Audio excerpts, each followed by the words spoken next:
Welcome, friends, it's the Movie Film Podcast. Movie Film Podcast, enjoy the show. Zachy and Brian are talking about the movies. Movie Film Podcast on the radio.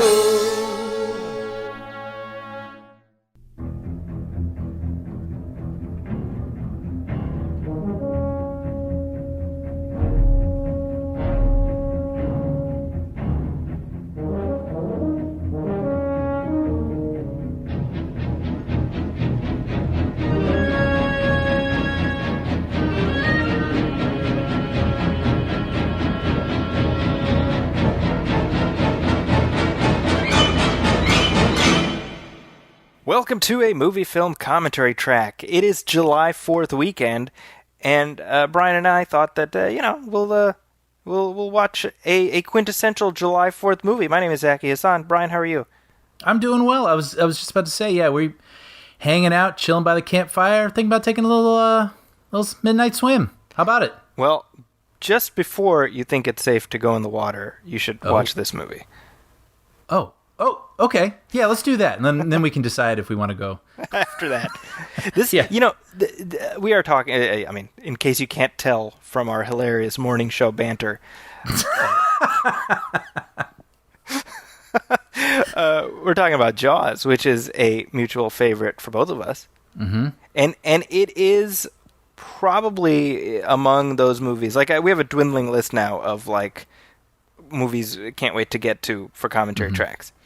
But this is when we started doing commentaries. I was like, the one I'm looking forward to doing is Jaws. Like that was the one. Yep. Yeah, I gotta admit, I mean, I was a little daunted when you presented it, because sometimes we'll do like Superman 4. I'm like, all right, let's do it.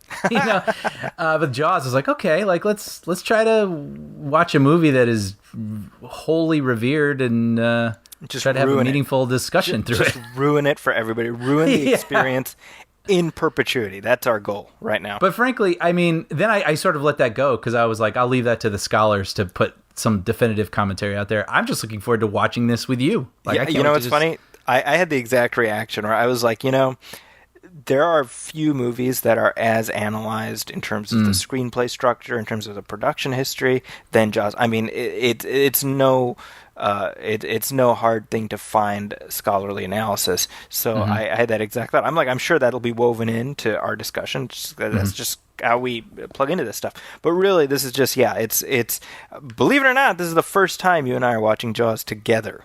Yeah.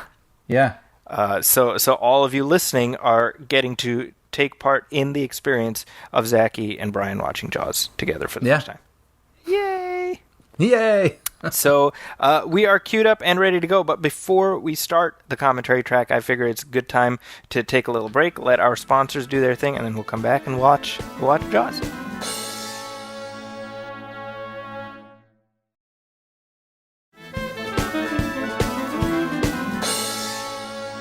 Okay, so like I said, we are queued up. There is only one cut of Jaws. It is the definitive Steven Spielberg released cut from back in the day, from 1975, May of 75, 45 years ago. Can you believe that? Wow. No, half a century old almost. That's crazy. It is. So what we have done is we've queued it up to just before the classic Universal Studios logo. So depending on what version of this movie you're watching, they might have different modern Universal logos. So there's the classic one that has the old-timey zoom in onto the planet, and it says Universal and MCA Company. So that's where we are queued up from, and where we'll hit play from. All right, I'm ready. All right. So here we go. If you want to watch along, cue it up to that point. If not, hey, we'll do what we can to keep you engaged for the next 2 hours and change. So on 3, we will hit play. 1, 2, 3, play. All right. Wow, when you say that this movie is half a century old, I mean, almost coming up on it. It's just amazing that this is a movie that is still so in the public consciousness, right? Yeah. I mean, every year this is playing in theaters again, near July 4th weekend. I've seen it in the theater at least once or twice, when it approaches the 4th. And it's just, people still, the theme song, everyone knows the theme song. You still see shirts, with the poster on it, and that's just kind of amazing, isn't it? I mean, just I don't know. I think maybe we almost take for granted how many movies. Well, I guess you could even say Spielberg movies, right? Like that. Just as we're in this moment with the COVID-19 pandemic and theaters are closed and they have drive-ins and they're just playing catalog movies, like 50% of those movies have Steven Spielberg's name on them. Like that's what people want to go see. That's the comfort food people are willing to leave their house and sit in their car for. Like that's incredible. As we're watching this intro port, and right as I'm saying this, John Williams' name comes up, I almost feel like before it says Jaws, it should be like Steven Spielberg and John Williams present Jaws. Absolutely. And we've brought that up a lot, even with the Star Wars commentaries and whatnot. I mean, whatever John Williams is contributing to, it is like 50% Williams, 50% whatever the filmmakers are doing. Like that's just what those movies we are receiving are. Right, I mean, E.T. without John Williams, right?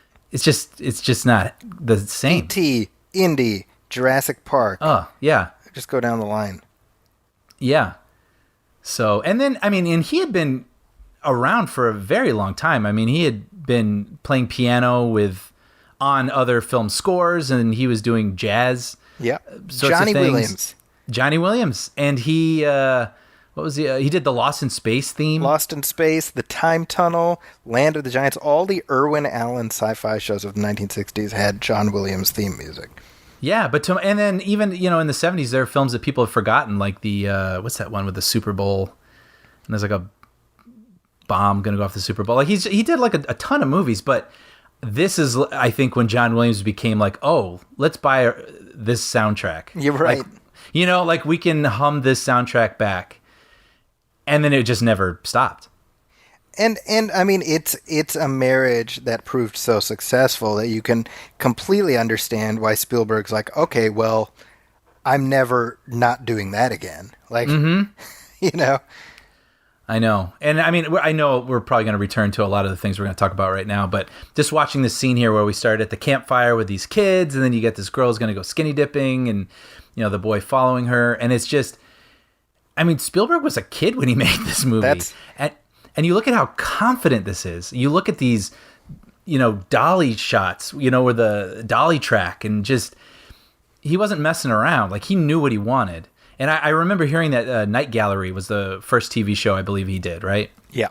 And he had a vision, and I think he was met with some resistance because they're like, who are you, kid? Right. But he's like, no, I know where the camera goes, and this is what we're doing. And it's just so... this wasn't his first film.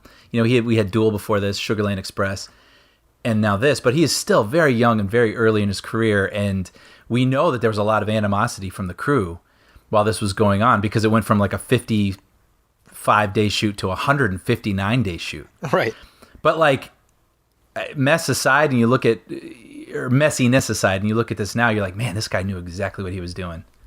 That's at least when it comes to the camera. We have to talk about Verna Fields also with the editing. But. Yes, and I want to talk about specifically Spielberg's framing of certain shots. And I was thinking about, because I just watched this the other day, just 2 nights ago with my kids for the first time, and that was kind of fun. I got to intro them into this new tradition that I'm hoping to start, but the thought I was having as I was watching, I was looking forward to seeing certain shots.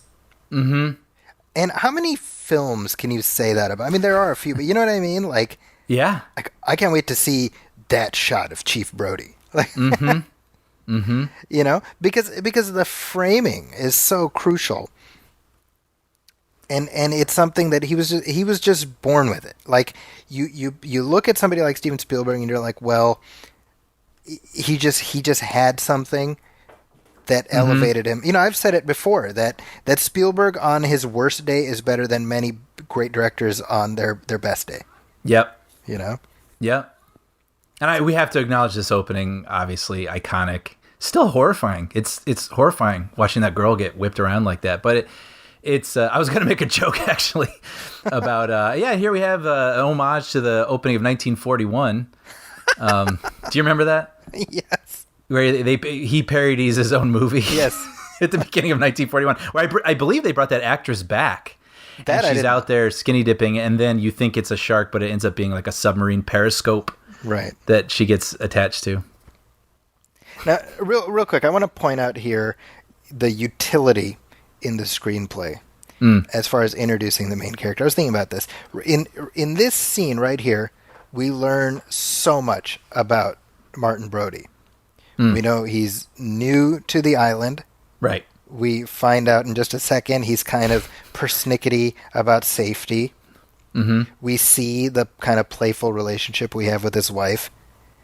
None of it being explicated textually. We don't, like, I was thinking other movies would have had, we cut from, the Chrissy's death scene to, like, Brody's at the sitting across from the mayor, and the mayor's like, so it says here you were in New York for this many years, and you had a little thing with the ocean happen. I guess you don't like the water. No, sir, I don't. You know what I mean? Right. You can see that. But just little stuff, like he doesn't know which phone to answer. Right. You know? She says, he's like, oh, the sun didn't used to come up here. Well, it's because we bought the house in the fall and now it's the summer. Okay, so they haven't been there that long. Like little stuff. Yeah, good call. Stuff I don't think about. I just watch it and absorb it. But you're right. I mean, that is so much thoughtfulness in that, and it just pays off for it. It pays off.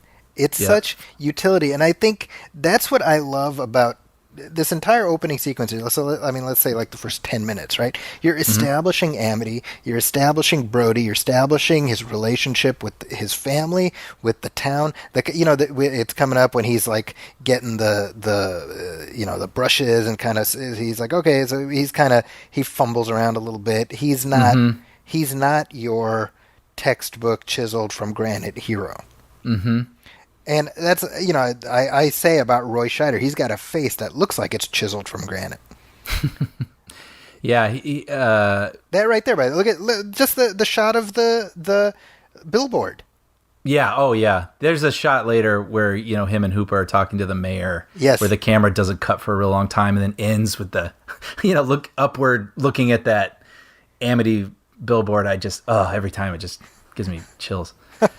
But, I wanted to point, because you said that he doesn't seem like he's cut from granite per se, and apparently the studio wanted Charlton Heston. And I can see that. I can see that version of this movie. Yes, which is so different. I mean, if this was, like an action hero, but it's like it could be your dad. He's just a guy. Yeah. Yeah. And I mean, I think Spielberg has said, like, he when he read the book, he found the characters all so unlikable, he wanted the shark to win. Right. And I have not read the book, so I can't speak with authority on that, but everything I've read about it, it's like, well, yeah, all of that doesn't sound great. And partially it's because this is my entree to the story, so I think of Brody this way and Hooper this way, etc. But like, all of the stuff in there, you're like, well, it's chum, if you will. It like chums up the story. Yes, and apparently, by the way, just point of trivia I thought was interesting was the fake hand for Chrissy wasn't looking good enough, so they just had a woman put her hand in the sand and hid her from the camera. I thought you were going to be like, so they cut off another woman's hand. No. That's show business, baby. Yeah. Hey, Elaine, can you come here for a second? There you go. Can you shoot that? Yeah. But, Wait, what were you saying right before that? You reminded me of something else. I was talking about the book and the relationship. Oh, the book. Yeah. Yeah, because apparently Hooper was having like an affair with Brody's wife. Right? And just all sorts of unpleasantness. And also the mayor, his motivation was the mob. Okay. The mob had a bunch of investments in that town and they didn't want a lack of tourism money. And so and so they wisely were just like, no. You don't need that. Yeah. Forget all that. I mean, that's kind of, the old chestnut is like, oh, well, the book is always better. I think Jaws may well be the exception that proves the rule. And obviously it helps that Peter Benchley himself was involved in shaping the screenplay. So he himself understood the necessity of making those cuts. Although my understanding is Carl Gottlieb was sort of responsible for more of, what the version of the movie that we know. Right. And apparently Spielberg also contributed quite a bit and was a little miffed that he wasn't as recognized. Really? For that. But the Spielberg and Benchley had quite a contentious relationship during this, and Benchley was going to the press and disparaging Spielberg and be like, this guy sucks. This punk ass kid. Yeah, I think he said Spielberg will be known as one of the best second unit directors in Hollywood. Oh boy, that's a quote that aged well. Yeah, isn't that hilarious? He'll never amount to a thing, I tell you, not a thing. See that right there, that's a little thing. Yeah, when Brody obviously a drops lot of directors would do something possibly like that or allow it to happen, but that just feels so Spielberg. It just does. having him knock the brushes over. Yeah. Yeah. And it's just like a little thing that tells us about Brody's role in all this. He's not fully at ease with his position in this town. Mm-hmm. Now they shot this is Martha's Vineyard. Right. And it's populated with locals. Mm. And there's just this weird, almost imperceptible level of verisimilitude that adds. Right. Look at it. This is so Spielberg. Like this marching band and walking through this and fumbling with that in your hand, and it's just so. I love it. And I love the this anxiety with which he looks at the water constantly. Mm-hmm. Yeah, good call. I was thinking about how that the Brody's arc in the film, right? He starts out, he's afraid of water, and by the end he's just like he's Aquaman, right? How that idea, right? Being afraid of water that's something natural that we can understand. Mm-hmm. And by way of contrast, I was looking at like Marty in the Back to the Future sequels. Mm-hmm. Where if there's one critique, and I would say it's a legitimate critique, is what are you, chicken? That never quite sits right. Like we eat it. Right. It's so familiar now. But yeah, when you take a step back. Right. It's like they like spun a wheel and they're like, give him a flaw. He doesn't have any flaws. Right. Yeah. But I mean, this here, right now, it's Brody against the system, and you have to love all the layers of bureaucracy that are in place just to keep him from doing his job. Mm-hmm.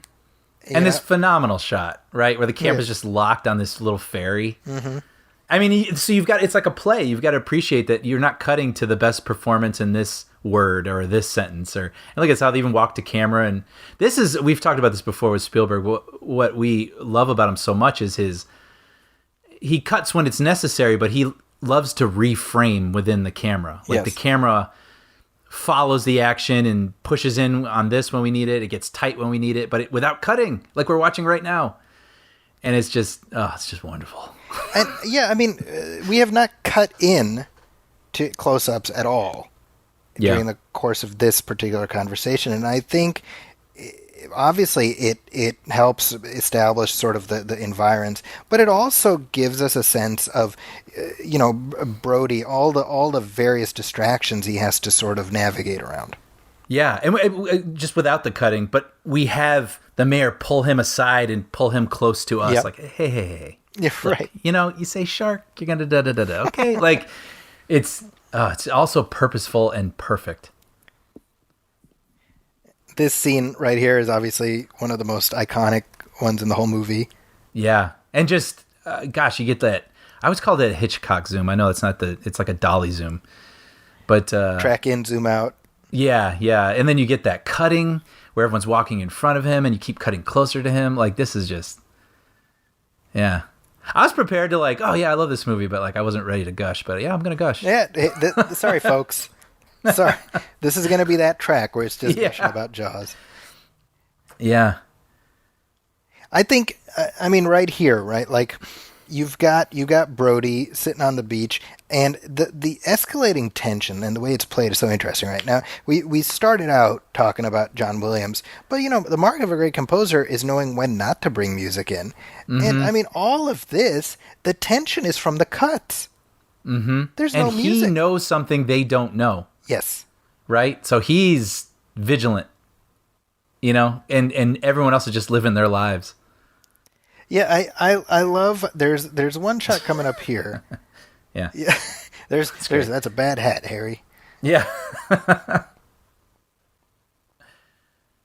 Sorry, what were you saying? No, yeah, right here. So this guy comes up and he's talking to Brody, and look at when we get the reverse, we got deep focus, right? Yep. it's not a rack focus.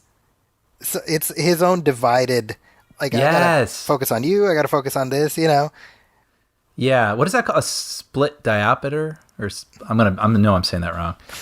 Apologies to the cinematographers out there, but a lot of times I feel that type of shot is very distracting. Yes. And I go, why? But like, here why did you know why. That? But here you know why. Yep. Yep. That's literally you when someone's talking to you and you're looking behind them. Exactly. Yeah. That's a bad hat, Harry. That's bad hat, Harry. It's great. Now, Roy Scheider was coming off of The French Connection at the time he made this. So, and he was already pretty well known. Mm-hmm. And I feel like he was sort of ubiquitous in the 70s and 80s, and then kind of he did start to appear much less, into in the 90s. I mean, when did he pass away? I think 2007. Mm. And by then, I mean, gosh, I don't remember the last thing he was in. Yeah, he did Sequest, right? Was that That's 90s? Right. That was a Spielberg vehicle. Right. That's right. Yeah. And then I'm thinking Sorcerer. Oh, yeah. So that was like 70s. In the 70s, yeah. I'm just thinking about his sort of run in the... And he's like one of those... He was in 2010. Right. Which I watched recently. Just recently saw it. That's right. Yeah. So this, what's fascinating here is watching the movie with my kids the other day. They picked up on the fact that the music cue was your signal that the shark was there. Right. And so later on, when you look at that shot right there, come on, iconic, right? Yeah, that's that dolly zoom we were talking about. Yeah, where basically you're zooming out, but you're pushing the camera in, so you get this real disparity between pushing in on a guy, but the background is showing some sort of wonky disconnect. Yes. That's my awful description of that. Now, notice, I know. Notice how Brody still doesn't go in the water. Oh, yeah. Oh, you're right. I didn't think it's like Field of Dreams. He goes right up to the edge. Yeah. Oh, this woman. Lee Fierro, she just passed away. Yes. In April. She was a local. She was an acting teacher. She was, and I was thinking about. So this is Mrs. Kintner. She, like I said, she just passed away from COVID-19. But did she really? I didn't know that. Yeah, it's a shame. Just she was 91 years old. Wow. But I was thinking about the fact that she. What is she best known for? She's the woman who slaps Chief Brody, and that's her slice of movie immortality. Mm-hmm. Like she will be remembered forever. Yeah. For this one scene, Yeah. And I'll bring it up now because I don't think I can then, but I never don't get a lump in my throat. Yeah. Watching her slap him. It's great, and that moment really solidifies, the direction his character takes for the rest of the movie. Yep. But she just feels, she's not an actress, like she's a mom. Yep. In that scene. It's so good. I think this here. Look at the sort of the geography. Yeah, I was just thinking about that. Everyone's spilling in. Everyone's spilling in. The council sits behind there. Look at where Brody sits. Yeah. Right. He's with them, but not of them. Wow, you're so right. I haven't studied this movie. I'm pretty versed in the history of it, and I know it just as a fan and a viewer, but you're right. I haven't thought about that. That's so intentional and perfect. Look at him in the corner of the screen right there too, with his arms folded. Yeah. Yeah. I mean, literally, Larry Vaughn, the mayor, has to say, Martin, come sit here. Oh, okay, let me, Right. Oh, okay. Yeah. What's funny is I'm watching this with the boys and the townspeople ask, "Are you closing the beaches down?" And he's like, "Yeah, we have to." And they're like, "Oh," and my 11-year-old's like, "This is like right now." Isn't that incredible? I mean, we've known this movie for years and years, and so it's sort of ironic to us, the parallels. But that's so interesting. Your kids are experiencing this in the now, right? Yeah. This is a fresh thing in their young lives, and that's so funny they made that connection. Right away they didn't miss a beat, and I'm like, well, that's because human nature is pretty consistent, unfortunately. What a lesson. I really mean that. I mean, what a lesson, right? I mean, yeah. Yeah, that's so interesting. And I mean, this is so great. Scratching the nails down the chalkboard. But by the way, remember that drawing was not there when they came in. So Quint came in and drew. Oh. That's funny. Well, no one was paying attention. But what I love is he drew his own death without realizing that's it. Funny. Yeah. This is so great. And then the slow push through the crowd. See, that's really the problem with Quint, is he tempted the fates one too many times. Mm-hmm. He's like, that'll never happen to me, I'll tell you what. I'm not going to let that happen to me. You know, and it was like the fifth time God was like, you know what? Time for, God flips the ironic death switch. Right. But I said it wasn't for me. Like 30 times. Yeah. $3,000, by the way, obviously was a lot in $1975. Right. I would ask for a lot more today. Yeah. Now, Robert Shaw is probably best known for two roles. One is this, and one as the villain Red Grant in From Russia with Love. Right. And two more different characters you couldn't think of. But I mean, I think Quint. The thing that's so effective about Quint is that it's an instantly iconic characterization. Mm-hmm. You know, like I don't know anything about the ocean or anything like that, but I'm pretty sure if I was like a lifetime seafaring guy, I'd be like Quint. Right. Because that's just what it's supposed to be, right? And I'm like, was that in my head before Jaws or because of Jaws? I don't know, you know? That's pretty funny. That's the kind of stuff I love. You got a shot and then something rises into frame and it becomes a new shot. Spielberg's great at that. Yeah. How did Spielberg end up directing this? That is a good question, because I know this was in development far before him, because the book, apparently there were excerpts printed in a magazine. And so people had this book on their radar and thought it would make a good movie. And I don't remember who the other directors were, but I know I heard some stories where one guy came in and was talking about the film, like pitching his version, and he kept saying whale. And they're like, all right, no.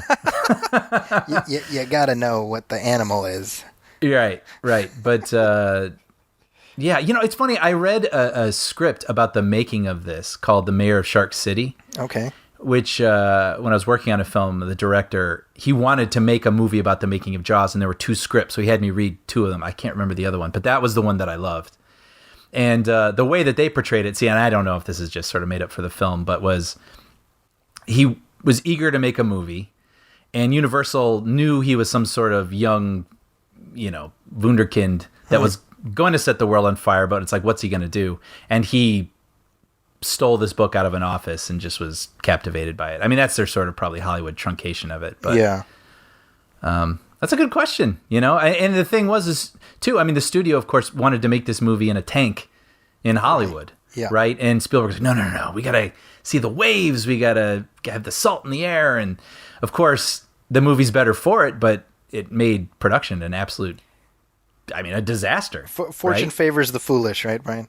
Absolutely. I mean, we wouldn't have the movie we have if it wasn't for all the things that went wrong. Yeah.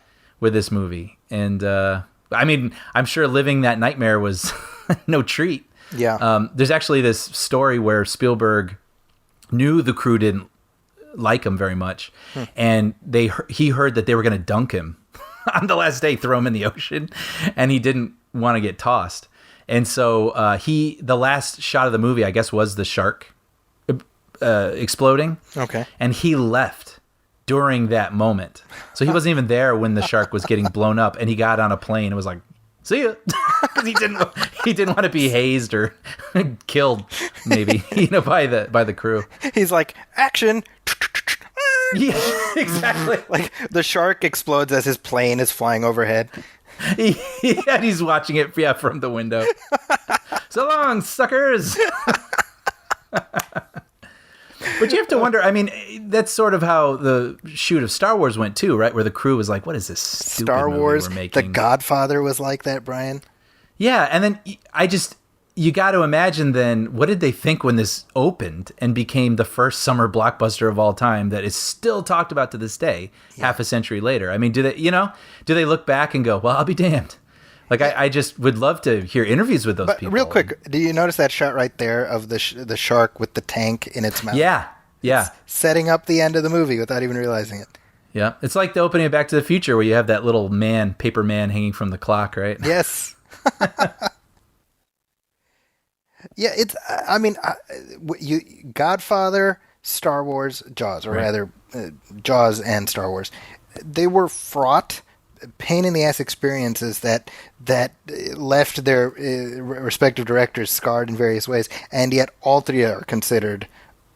If you were to name a movie top 5, those three would have a claim for a spot on that list. Mm-hmm. It's amazing, right? This is so great. I mean, all of this, what we're seeing here as the guy, is being pulled out and whatever. I mean, we don't see the shark, right? Right. And obviously, it's all famous now how they had the mechanical shark, it wasn't working, and necessity becomes the mother of invention. But I mean, it's such a lesson, right? I mean, everything here is what Spielberg is doing with what he has available. Mm-hmm. And we say it all the time on the regular show. We say it in other commentary tracks. The ability to work with your limitations and maximize those ends up, if you think it through, so much more effective. Yeah, I know. It's almost not been talked to death, but it's been talked so much that I was like, oh, I didn't even think to mention it. But yeah, I mean, it's seeing the chunk of dock. Yep. Coming after this guy rather than some sort of mechanical shark is so much scarier. The fact because it's what you don't see. It's what you don't see, right? And we don't get a full-on shot of the shark until Brody's chumming the water, right? Like an hour 20 in. Yep. And I can speak for watching it with my kid. Oh, really? Yeah. Oh, what a joy! I didn't even think about that. To know that's coming and to watch them react. I almost wish you had filmed it. I know. Total. Like in hindsight, it's like, That's hilarious. You know what's amazing about this too, and I could be misappropriating it to this movie, and maybe it was Star Wars, but people criticized some of these movies from Lucas and Spielberg for moving too fast. Right. And it's funny because, I'd argue there's really 2 acts to this movie, right? There's land and then there's sea. Yeah. But there's a few things that I wouldn't mind if it gotten to tighten up in the second half that I'll talk about later. But all that aside, I mean, this movie just kicks into gear. Sometimes you watch movies from a different era and the first act is really long. Yeah. It's like people had either a different tolerance or they felt different things were important to highlight that now we just wouldn't spend the time on. But I'm just amazed at how quickly it feels like this film is moving. I mean, but the thing is, we're half an hour in and we're just now being introduced to one of our main characters. Right? So in other words, the last half hour has really moved at a shot. I mean, think about the fact that we see Quint at about 20 minutes and then he disappears from the story. Right. Actually, I just checked my Blu-ray because I didn't believe you that it was 30 minutes. I was crazy? like, we're already 30 minutes in this? Yeah. That's crazy. But yeah, it wastes no time. I think, right? This is interesting. So he tries to get his attention. He thinks he's waving, right? And the guy's like, hi. Yeah. but Brody's like, talk to them. These are your people. Right. And then he's like, oh, these aren't my people. They're from Connecticut and Rhode Island, whatever. And I'm like, I find that very interesting. The town itself in Amity, right? Amity means friendship, right? The people are very provincial. And we see it earlier when they're on the beach and Ellen Brody's talking to one of the other people. She's like, when are we going to be islanders? And she's like, oh, Ellen, you'll never be an islander.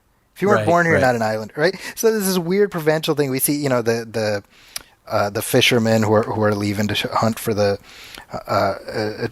shark. There's this sense of like we don't trust Brody because he's one of the shore people, Right. He doesn't understand us or Yeah. our way of life.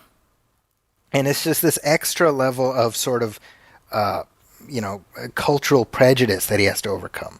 Mm-hmm. And when you juxtapose that with, amity, it means friendship. Like, Right. So it's interesting. In reading about this, they wanted this movie to come out Christmas 1974, but because it went way out of control, the production schedule, they pushed it to the following summer. And summer, it's hard to believe, but summer used to be a dumping ground. yeah. Because they're like, well, people are on vacation, people are doing things, they're not going to go to the movies. And this is, widely believed to be the first summer blockbuster. The first summer blockbuster. Right? And this was the first movie, I looked it up, I guess it had a budget of $7 million. Opening weekend, it made $7 million. And this was the first movie to gross over $100 million. Huh. And which is... I mean, it's so... When you look at the subject matter, I mean, this today would be a late fall movie. Oh, totally. Right? Yeah. But by no stretch would this be considered a summer movie today, unless it involved Roy Scheider wearing an armored suit. Right. I'm going to go down there and I'm going to box the shark. Yeah. Right? The shark turning into a human mutant, creature of some kind. Right. That's because it came through a portal that they have to close in the third act that's shooting a blue beam into the sky. Yeah. I mean, what's funny is the summer movie version of the quote unquote modern summer movie version of this would be like a Deep Blue Sea. Yeah, or The Meg. Yes, exactly. Right, with Jason Statham. You'd have Jason Statham. It's a megalodon. It's telling me something psychically. I don't think it does that in that movie, but that's what it would do now. You know what I mean? It's like, I have a connection with it. It wants me to kill it. Or, I don't know. Now, I love here how pissed off Hooper is as he's doing the thing, and just the kind of the shame of the coroner. Yeah. As he's like, yeah, I guess it wasn't a propeller accident. Yeah. Right. You got me. It's a fair cop, Yeah. Now, Richard Dreyfuss was how old in this movie? Oh, my goodness. I don't know. Like late 20s, I'm guessing. I mean, that's the crazy thing, right? Is he's He'd just done American Graffiti, right? I mean, okay, so then where he's playing like a teen. Well, no, I'm just saying, Wait, actually, I'm not sure where you're going. He's a contemporary of Spielberg. He was a kid. Yeah. Oh, yeah. Right. That was my point. He had just played a high schooler. Yeah. So he was born in 1977, so he would have been late 20s. Mm. So Hooper is in many ways, the Spielberg in this movie. That feels right, doesn't it? Right. Kind of a little overly excitable. Yeah. Doesn't quite fit in with the cool kids, but is really talented at what he does. He's really nerdy about his one thing. Yeah. Oh, I never thought about that. I guess it's coming up. I wanted to match when that guy goes, what? Yeah. I was going to bring that up. Yeah. I saw this in the theater maybe a year or two ago, and I was sitting next to some family, and then the guy next to me, but right before the guy did that, he goes, what? To his family. It's so funny. Real quick, as long as before we move past the whole $100 million gross. So this was the number one box office movie of all time. Wait, here we go. And then Star Wars was the movie that surpassed it. Then E.T. surpassed that. And then it was Jurassic Park, and then eventually Titanic, and now Avengers. So those were the... Star Wars, again, briefly. Yes, that's right, yeah. And then Titanic. Star Wars surpassed it, and then I'm sure Spielberg was like, well, don't worry, when I re-release E.T., that'll be my... 2002. My ticket back to the top, but then nobody came. I was like, that's right, Steve. In my seat with my ticket. Woo! You're alone. Yeah. But, yeah, I mean, that's kind of incredible, isn't it? One man... Jaws, E.T., then Jurassic Park, and... I mean, we have said it so many times. if there is any one human being who is responsible for shaking and shaping, I guess, our concept of like cinematic reality, it's Steven Spielberg. And I'm sure a lot of people would go, yeah, for the worse in some ways. And maybe that's because people didn't know how to imitate him correctly. But when you look at his movies, as blockbustery in quotations as they are, there always is humanity. Yes.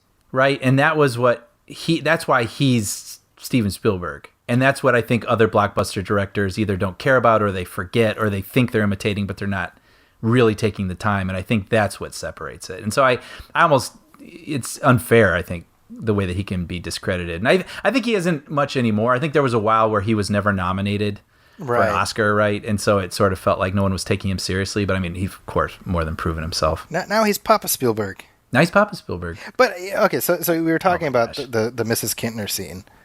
Heartbreaking. So get your lump in your throat ready, Brian. I'm not even kidding. I have it. She's a wounded mother. She's so real. She's like, how could you do this to us? Yeah. Like, you knew. And now my boy's dead. But to that point, right? Like, you're talking about the humanity, right? Look at the fact that, we laugh at the, what guy? Yeah. But the people of Amity, they're people. Yes. They're not caricatures. They're not a collection of stereotypes. And for example, when we see the head of that guy later, in the wreck of the boat, there's a party. Oh my gosh, we saw that guy. Oh, right. Right. The fatalities in this film are. I mean, the shark does not go, cut a bloody swath through the population. I mean, it's just a handful of people, right? But each of those deaths matters. Mm-hmm. The Alex Kintner death matters. Mm-hmm. The guy who, the second death, he matters. Yeah. Yeah, it's interesting. I don't know that a movie would kill a kid these days. That's true. That's a good point. Or maybe now they would. But there was a time, it in like time when they wouldn't. a gratuitous way, Right. And again, in my reading about this movie, apparently the tiger shark is probably more likely to attack a human than a great white would. Yeah, that's something that Peter Benchley himself, towards the end of his life, expressed regret over. Oh, interesting. Like his role in propagating this idea, and also Ron and Valerie Taylor, who were the underwater photographers. Right. Right. Ron Taylor, I think he died in like 2012, but I mean, he before and after had been photographing sharks to show how beautiful they are. Mm. And he felt a great deal of guilt over his role and sort of this unnatural fear that people had for sharks,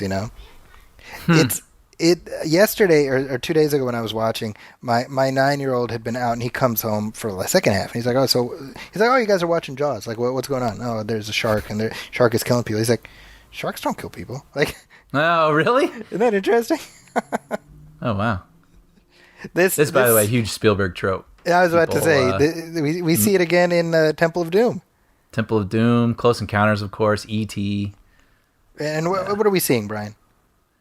We're seeing poor Brody. Yeah. I mean, he's going through a lot, and he had to absorb the fact that he did know that there was a shark in the water and that kid died, and he comes home and he's lost in thought, but he's got his cute little boy next to him, playfully imitating the hand motions and gestures and posturing he's doing, and it's all there is that could bring him back. And it conveys so much. Yes. No dialogue except for the give us a kiss, right? Yep. Now, imagine this, what we're seeing here, this tableau, followed up by a deleted scene where Hooper and Ellen Brody are humping like high school kids. I know. What in the universe? I know. By the way, I love that he brought both red and white wine because he didn't know what they liked. Yeah.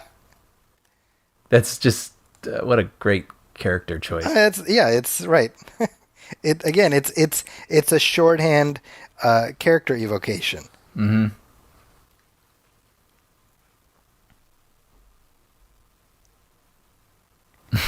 like what he says here, right? Where, I love sharks, right? I think the contrast, the impending contrast that we're going to see with Hooper and Quint and their fundamentally diametric opposed views of these creatures, right? Mm-hmm. For Hooper, a shark is for Quint, a shark is it's a demon from his nightmares, right? Right. It's otherworldly. Right. But for Hooper, it's an object of fascination. I love sharks. Yeah. And I mean, and that dichotomy, Brody's right in the middle. He's just like, man, I just don't want a bunch of dead people. That's like, can we just right? this out? I just need to protect. Protect my people.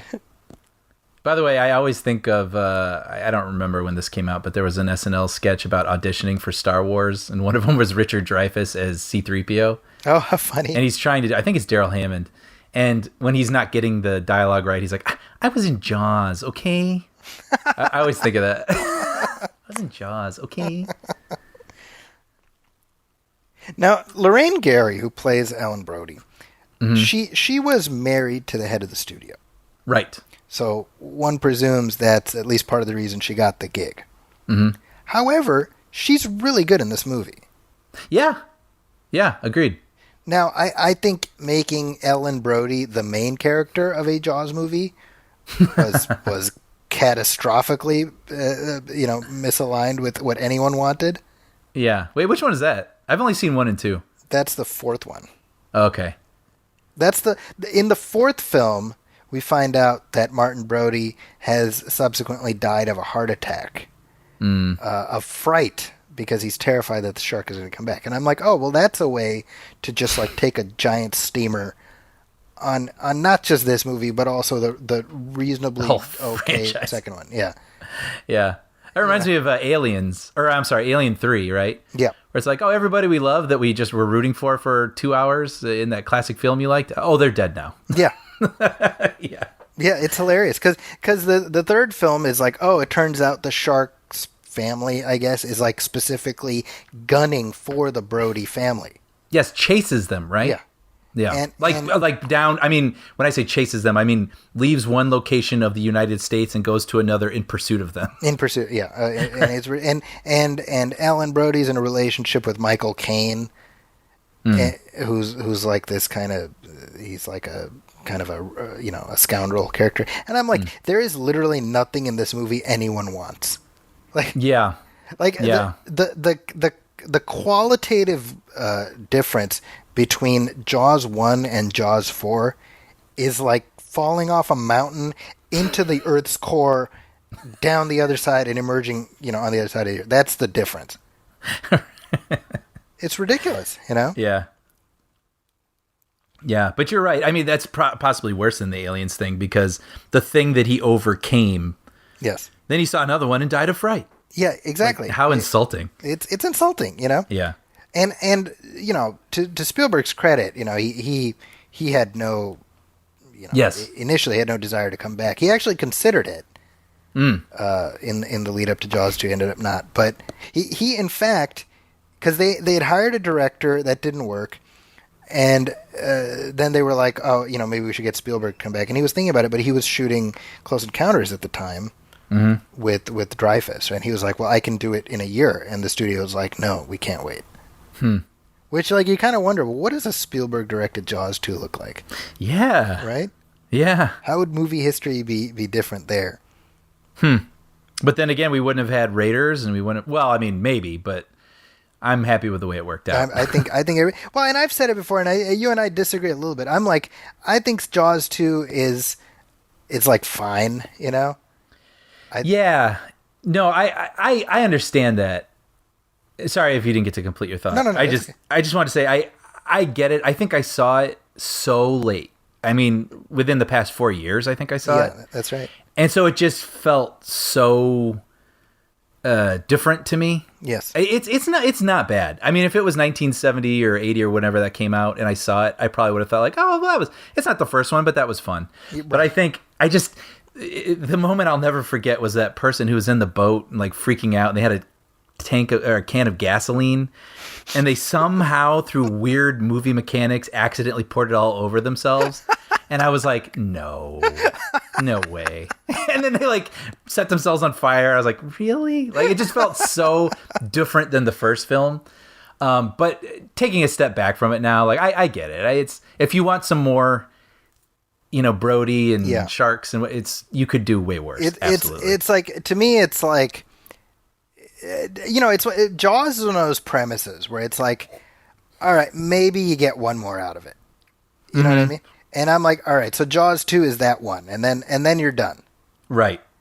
And we get John Williams back, and I think what I've said in the past is, I'm like, it's probably the best version of Jaws 2 you were going to get without Steven Spielberg. Right. But I think fundamentally that's less, possibly less a failing of the second one than just, it's like, man, they just did not set foot wrong with this one at all, right? So 45 years later, I mean, every viewing you find new things in this.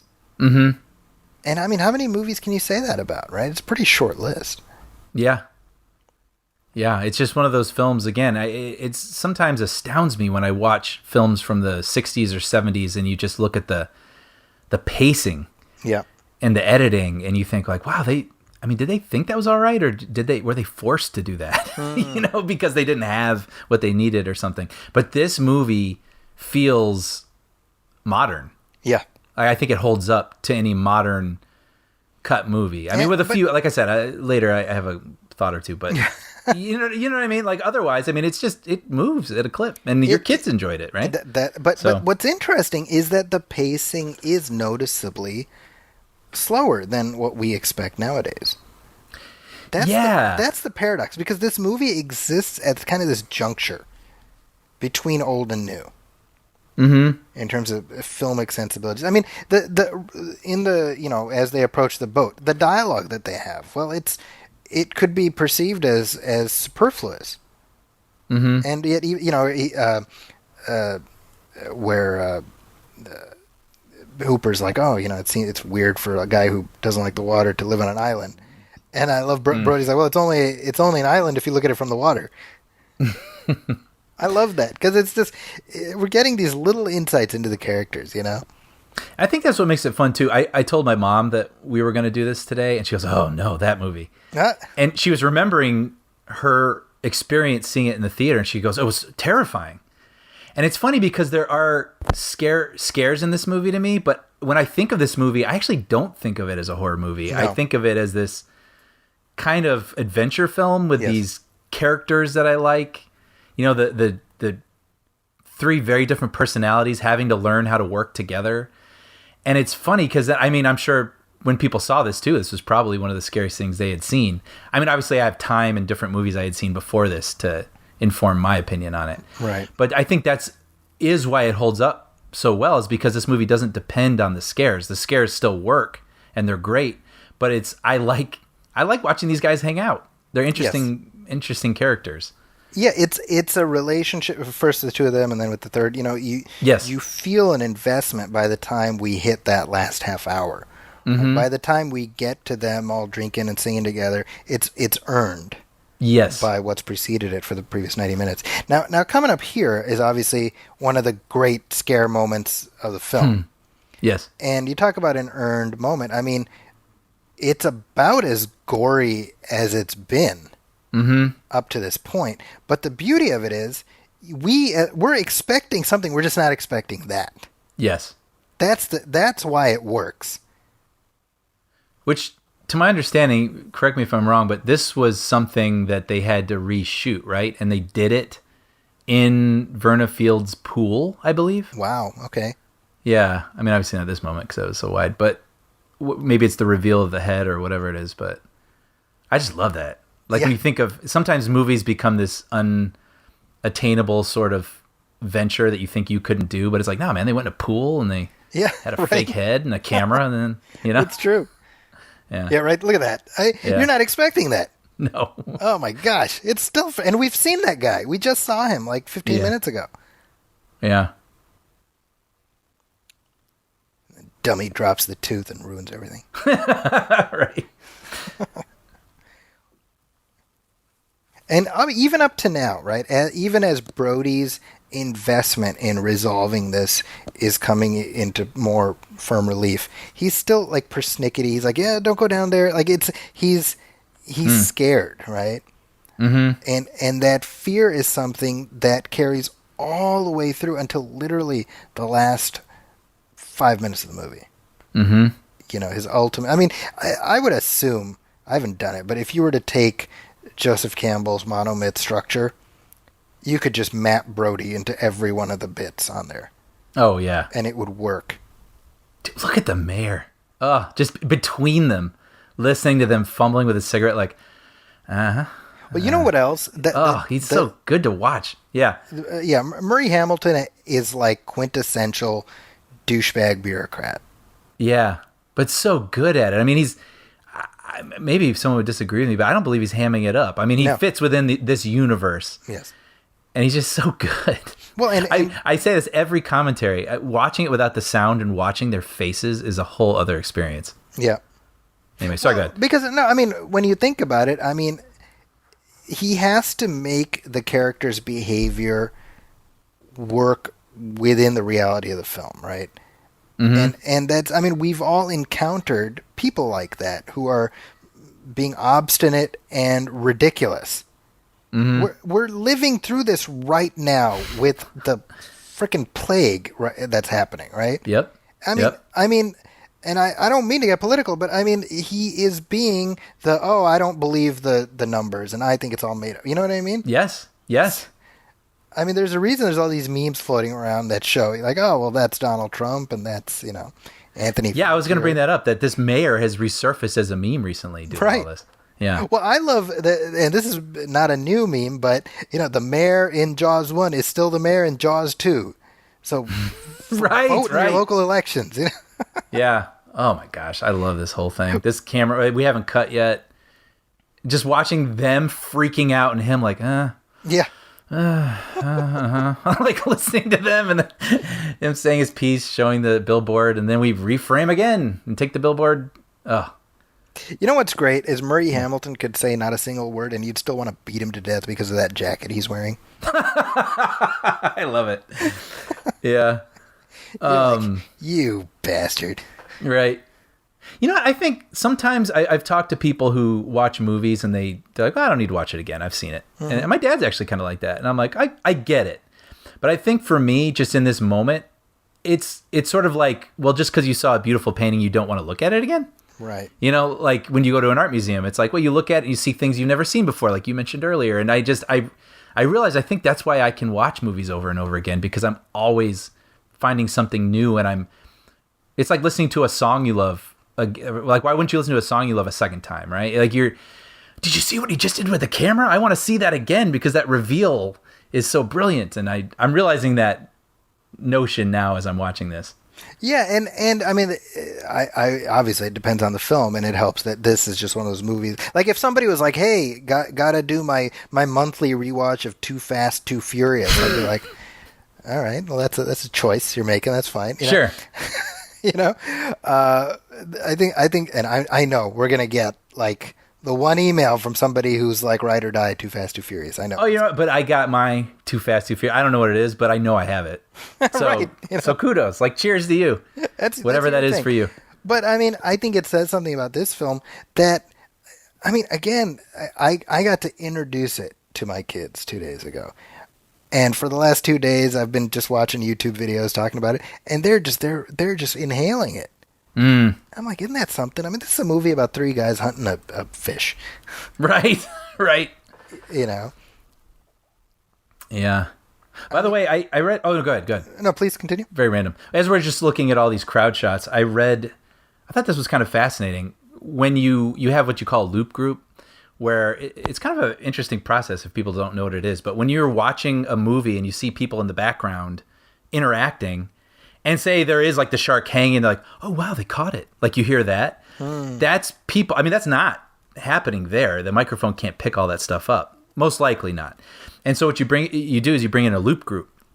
And these actors who are improvisers, they watch the film and they just make crap up. And then they populate the soundtrack with that, right? So you get your crowd. So that's what we do now. We've been doing that for a long time, but apparently this movie is credited with starting that, the improvising nature of it, because it used to be background dialogue was Real library quick, Brian, sounds. Yeah. There's Peter Benchley right there. Oh yes, as the reporter. As the reporter was pointing out. So even though he and Spielberg did not get along, he at least got to be inserted into the film. Yeah. But so anyway, but the improvisers who were on this film included Michael McKean and Harry Shearer. Really? Yeah. Isn't that fascinating? That's and this is how many years before Spinal Tap? 9. Wow. So they were just like hanging out way before that. Yeah. That's so funny. But yeah, this does definitely, I mean, yeah, it's like, you don't want to get political, but I don't even feel like this is political. Like, closing the beaches because everyone's going to get sick. Yeah. Right? And so it's like, does it suck? Yes. But that's what we got to do. And you're just watching it now, like this mayor, like, hey, come on, everybody. Like, it's not safe, but I love water. The look on old dude's face. It is so timely, yeah. He's like, I don't want to go in the water. Right. Right. But yeah, that's amazing. I mean, obviously, we were not doing this movie because we thought it would be relevant, but it's just striking me as I'm rewatching it. It speaks to certain truisms of human nature, right? And so with that in mind, you say, well, 45 years later, why is this movie relevant? And these are connections of various elements that if enough of those elements work in isolation, then they'll work even better together. And that's what Jaws is. Mm-hmm. Because you can't point to any one thing. You say, well, Spielberg was a part of it. This, the structure of the story, this, that, and the other thing. I mean, but it just worked. Mm-hmm.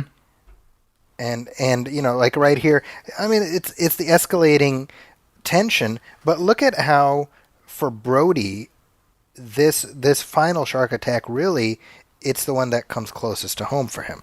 Yes. Yep. You're like, I know everybody's doing this. I know you want to do this. Yeah. I mean, that right there. He's like, oh, it's the little kids, it's the old ladies' pool, right? That's what he says. I'm like, man, I can relate so much to that. I was just going to say, as a father, I wonder the tough decisions you have to make for your kids. I mean, just that idea of like, look, right now, I need you to understand that I know better what's safe for you. Right. You know what I mean? And like trying to explain that, I feel so seen in that moment right there.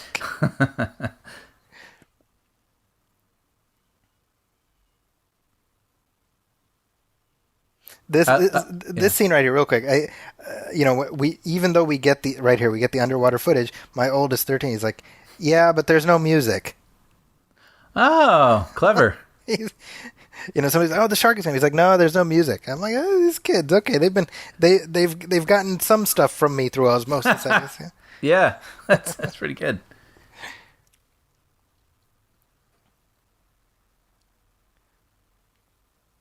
It must have been really cool to be a local and be an extra in this and just have no idea you're going to be in something that it's going to be rewatched.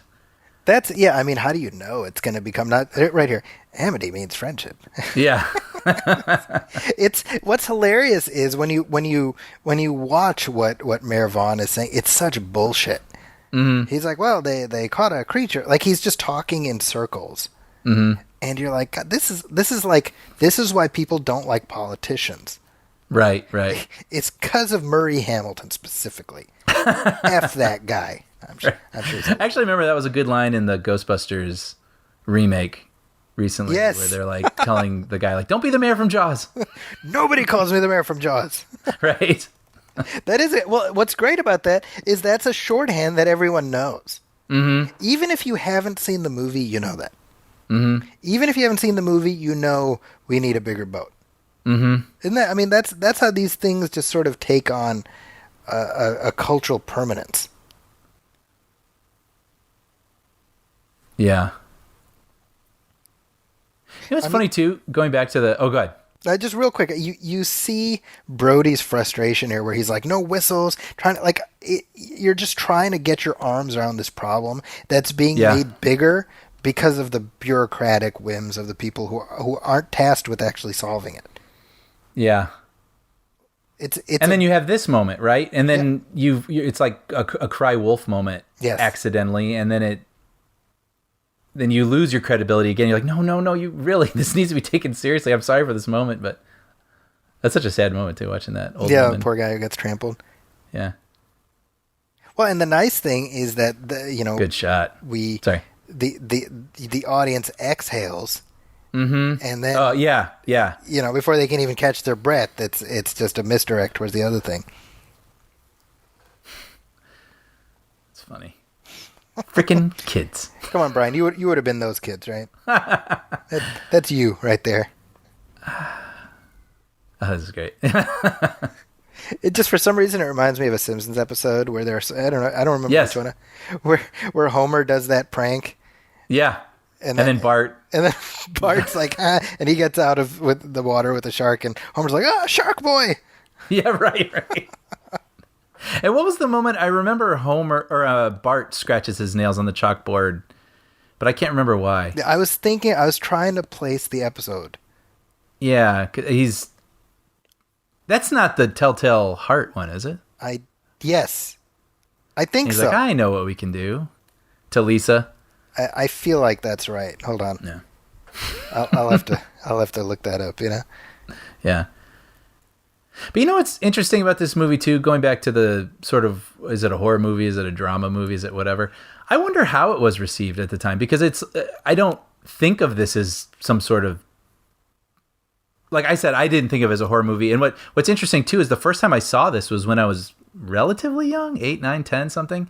Yeah. And my grandpa, who was like relatively conservative, I mean, he would never show us an R-rated movie. He probably wouldn't watch one himself. But I remember visiting him and he's like, hey, do you want to watch Jaws? Huh. And it's just funny that he, it just seems like something that he might not like. Just, you like Jaws? But it doesn't feel like a horror movie to him. It's like this, because it's an adventure film. I mean, coming up right here, where we see the dude's leg fall to the ground and under the water. That's about as gory as it gets, notwithstanding the head earlier. Right. Because so I wonder how it was received at the time. I mean, was this sort of like, we didn't know who Steven Spielberg was. Did they think they were going to see a B movie, and did they receive it as a B movie? Well, no, but it was already a best-selling book. True. So it wouldn't apparently not a very good one, but sure, right? Yeah, exactly. Yeah, but no, yeah, okay, that's a good point. But there was an era of prestige around it, right? See, that's what I wasn't sure at the time. If this was, what are we going to see? Are we going to see a prestige movie, or are we going to see like some sort of B shark movie? Yeah, that's a good question. I'm not sure. We have 45 years of thought about it to attach to it, but I'm just curious. In the summer of '75, what did people think they were? What did people think of it? Yeah. Yeah. So real quick, so the Shark Boy reference, that's from Itchy and Scratchy Land. Oh wow, okay. Where Bart is wearing the fake fin, and then the scratching the chalkboard, that's from Homer Goes to College. Oh, with his roommates, Homer's roommates. Yeah. Yes, and they steal the pig, right? And of course we get the Quint reference in Radio Bart. Yes, when he's stuck in the well. That's right. And the guy's like, "I'll get him," like with a chocolate bar. That's right. Yeah.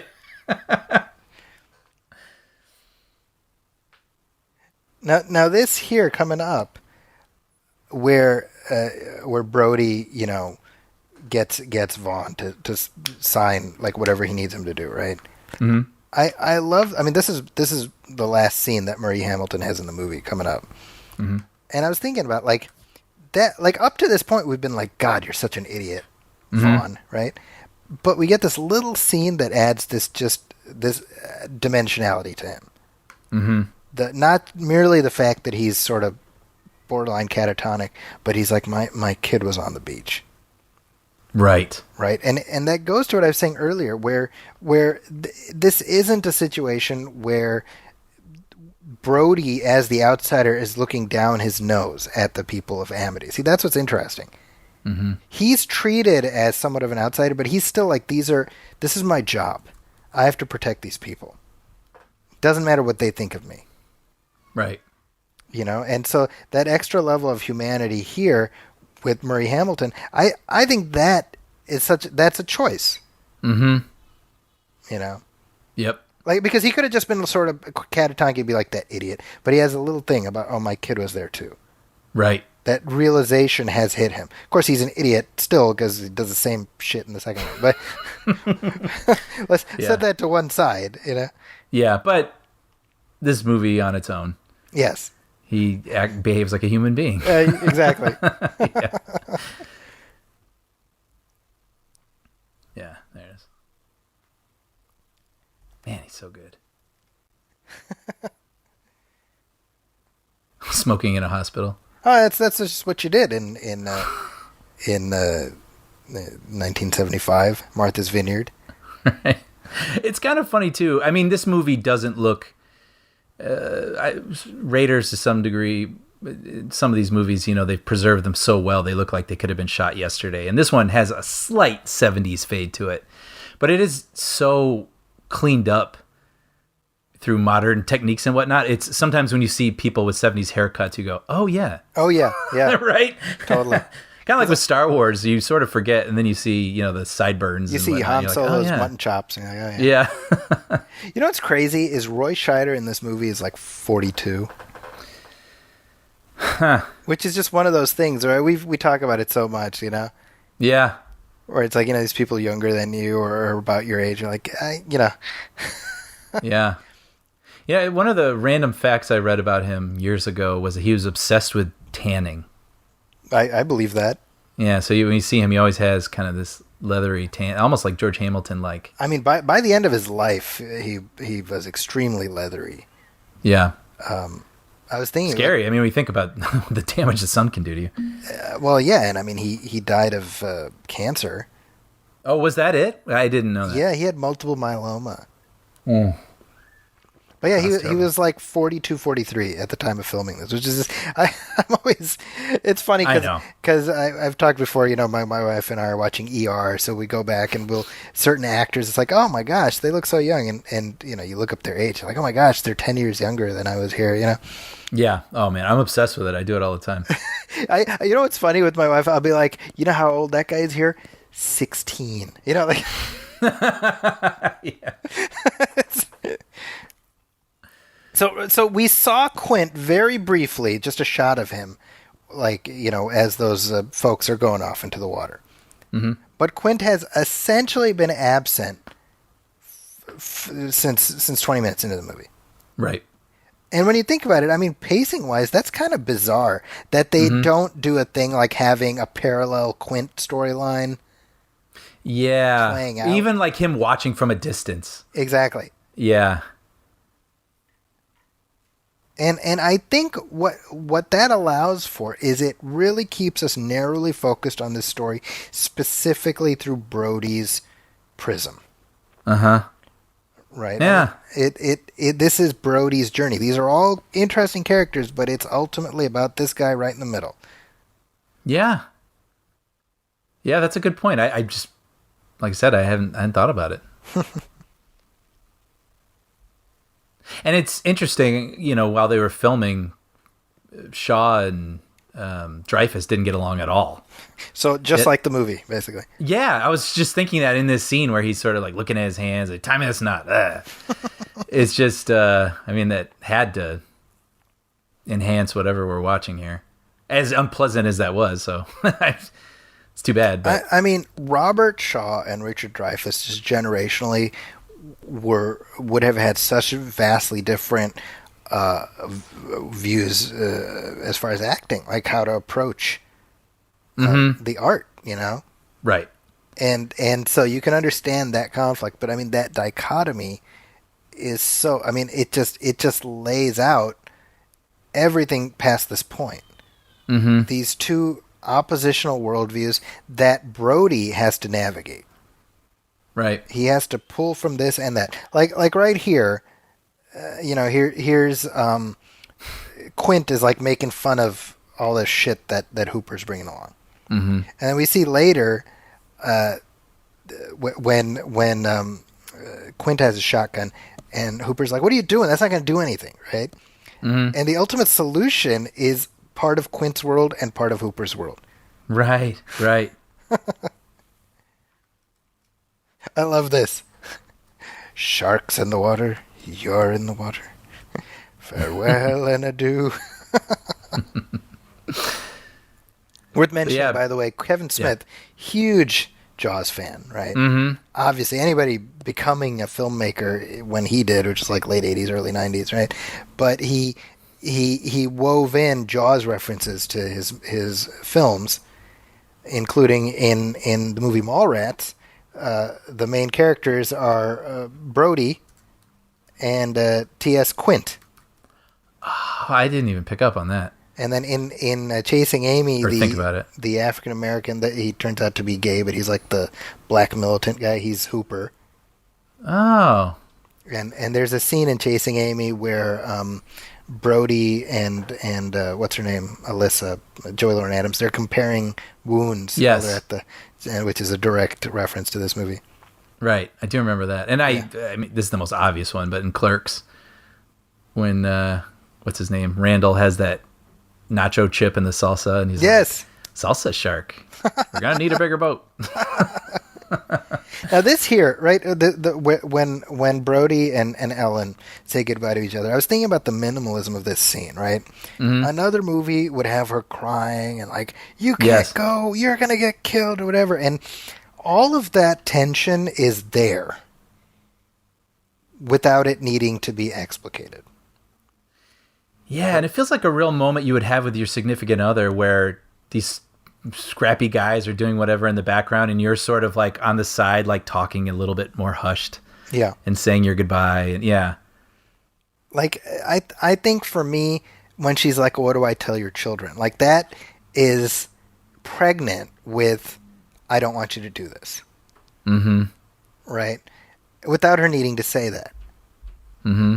Right, and he says, tell him I went to catch a fish or whatever he said, right? It's like, look, I got a job to do. This is my job. Right. And again, it's just good writing is just as much what you don't have the characters say. Mm-hmm. Yep.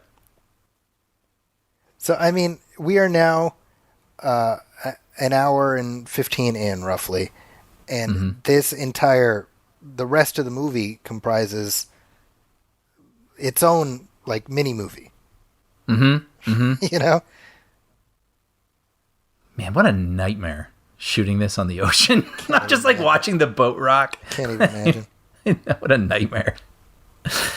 I mean, the fact that they would, you need to convey how cut off the orca is. So if you have even a single boat enter the frame, yes, you're like, all right, stop and wait for this friggin' thing to like in the distance exit your shot, and you just hope and pray that everything else will go right. Yep. I mean, again, fortune favors the foolish. Here's 26-year-old Spielberg like, oh yeah, no, we can do it. Mm-hmm. Right. With no, this. I mean, this right here, by the way. Come hilarious. Smashing the beer can and him smashing the cup. That's great. Great. Now, right, you got like the zinc oxide on his nose, Roy Scheider's nose. It's He's so completely out of his element, right? Yes. But right here, where Hooper's going off about the tank, it's laying the pipe for the plot while showing us how completely out of his depth Brody is. But also Quint is like, well, I don't know what you want to end up doing with that tank. Maybe it'll end up in the shark's mouth or something. Right. He's telling us exactly what's going to happen. Yeah. I also love that moment where like Hooper gets a moment to sort of, hey, easy, Tiger, kind of thing. But then you got Quint leaning over like, hey, next time if you need a hand, like such an interesting moment between the two of them.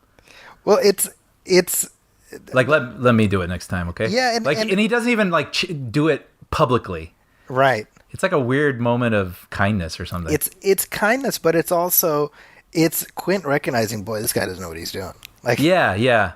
And I love how Brody's constant tinkering with that knot is like a reflection of how out of it he is. And it's funny because my oldest kid is in the Boy Scouts, so now he's like all about, oh, this is the bow line, this and whatever. I'm like, I don't know any of what you're saying. But he's like, Really? oh, he's tying it all wrong. I'm like, shut up. Seriously? Yeah. Oh, that's kind of cool. I'm going to give you a wedgie, Scout boy. I'm just kidding. I love you, son. As he listens I love this whole moment here too. I mean, this is, well, I was just going to say, I love the process of like, okay, put this shoulder strap over here. That it's not as simple as like just holding onto the thing, and then put my feet on this thing. And then you parallel, this is so Spielberg, parallel it with the fiddling with the knot. So there's two things going on at once, and then they all come to a head together. Well, and I love the subtle, I mean, we haven't even gotten to the Indianapolis yet, right? There's the subtle idea that this is something he has been preparing for. Mm-hmm. You know, this is at the forefront of his thoughts. Yeah, that Right. right there. I love that. Yeah. Hey, I got it. Yeah.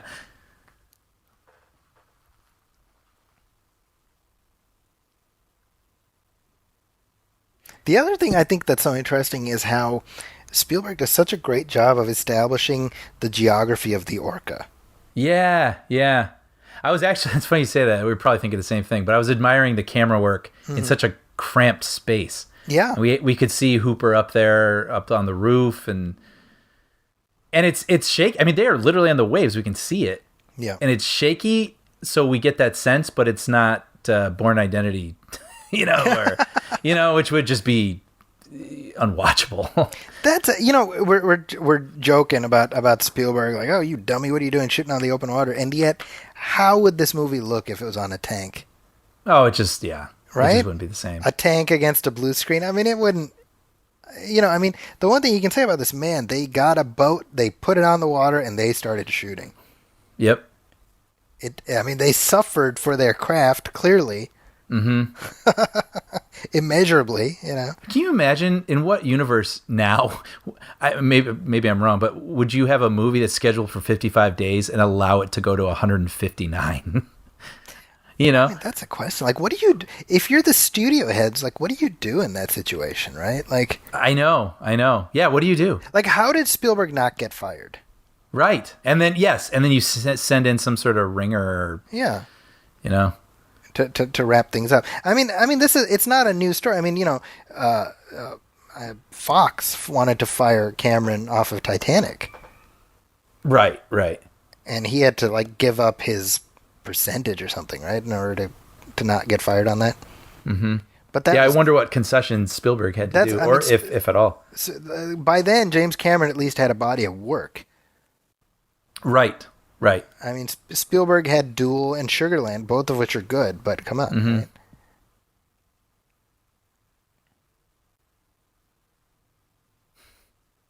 Yeah, it's so much fun watching these three be so different, and then eventually, excuse me, like have to work together, and then eventually finally bond together. And like you said, this is a very satisfying film in its own. This whole back half here. Yeah, it's. I think the camaraderie is earned to the point that we, when they're singing together, we sort of rejoice in that. Mm-hmm. And when Quint exits the story, I mean it has the proper weight behind it. Right. Because I mean, when we first see him, he's not particularly likable. I'm not to say we dislike him, but he's enigmatic. Yeah. He's a grouchy old cuss. Yeah. But then we grow to, I don't know. We get a peek inside his universe. The universe he's living in. Right. And yeah. This right here, come on. Yeah, it's hilarious. That's so great. And I wonder how much of this was Dreyfuss improving. Right, probably that's probably his real feelings. It feels like, yeah. Yeah. Making faces at. Whenever you see interviews, he seems like kind of an ornery character. Yes. Richard Dreyfuss.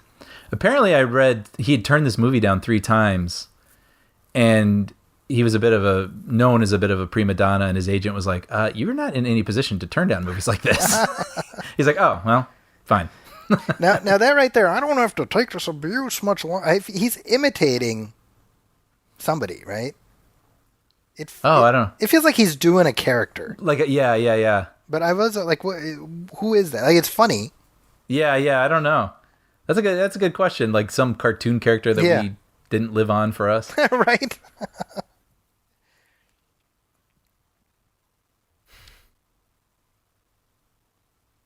See, this I never right learned here, solitaire. Did you? say again? Did you ever learn how to play solitaire? I have learned in the past, like, 14 months.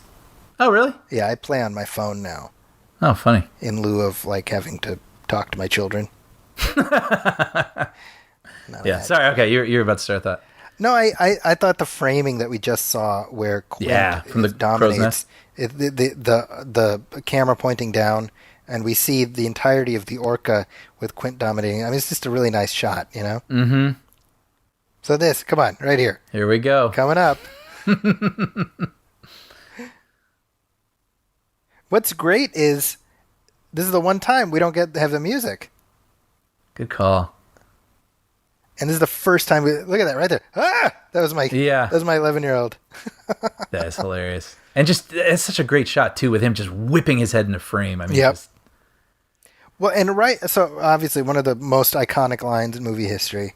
Yeah. You're going to need a bigger boat. And it's funny. It is funny and it diffuses the tension and you do laugh, but the beauty of it is it's not like it's not puncturing the tension. Mm-hmm. It's highlighting the tension while being funny. Mm-hmm. Right? It's not the characters winking at the camera. Yeah, they're still in the moment. And they're just reacting to the moment. They're not stopping to make a joke. I also, we can't hear it as we're watching this, but I can hear it in my head. Me too! Oh, man, I wasn't even thinking about it till you just said that, but I was. It was playing in my head. Like right here, the music goes from the Jaws music, and then it turns into this sort of mysterious, kind of enigmatic thing, and then it becomes adventurous. Mm-hmm. Right? This is expedition music. Mm-hmm. And I think going back to what you were saying earlier about the idea of like, I don't think of Jaws as a horror movie. You don't think of Jaws as a horror movie. We think of it as an adventure. Mm-hmm. It's a scary adventure with real stakes, but it's not blood and guts in a gratuitous way. That right there, by the way, when we see him slip, just a little thing. Great. Yep. Highlights that's a shot. When I think of this movie, that's a shot. One of the shots that pops into my head. Yep. Yeah. Well, I think that's the beauty of it, right? Because the orca... That's Spielberg, by the way. Sorry, I just want to say on the radio. Wait, who is it? I think that's Spielberg doing the voice on the radio. Oh, okay. I didn't know that. Yeah. That's interesting. Yeah, sorry to interrupt. No, the orca is this beat up kind of jalopy of the sea, right? Mm-hmm. And I think shots like what we saw where it's a close up of their shoes, it does a great job of putting, what would I do? Mm-hmm. Where am I on this ship? And where Hooper's like, get out there. And Broy's like, what are you, nuts? Yeah. Are you insane? No, I'm not doing that. Let me get a shot. Go stand at the very edge. Right. Scale. He's like, I'm begging you.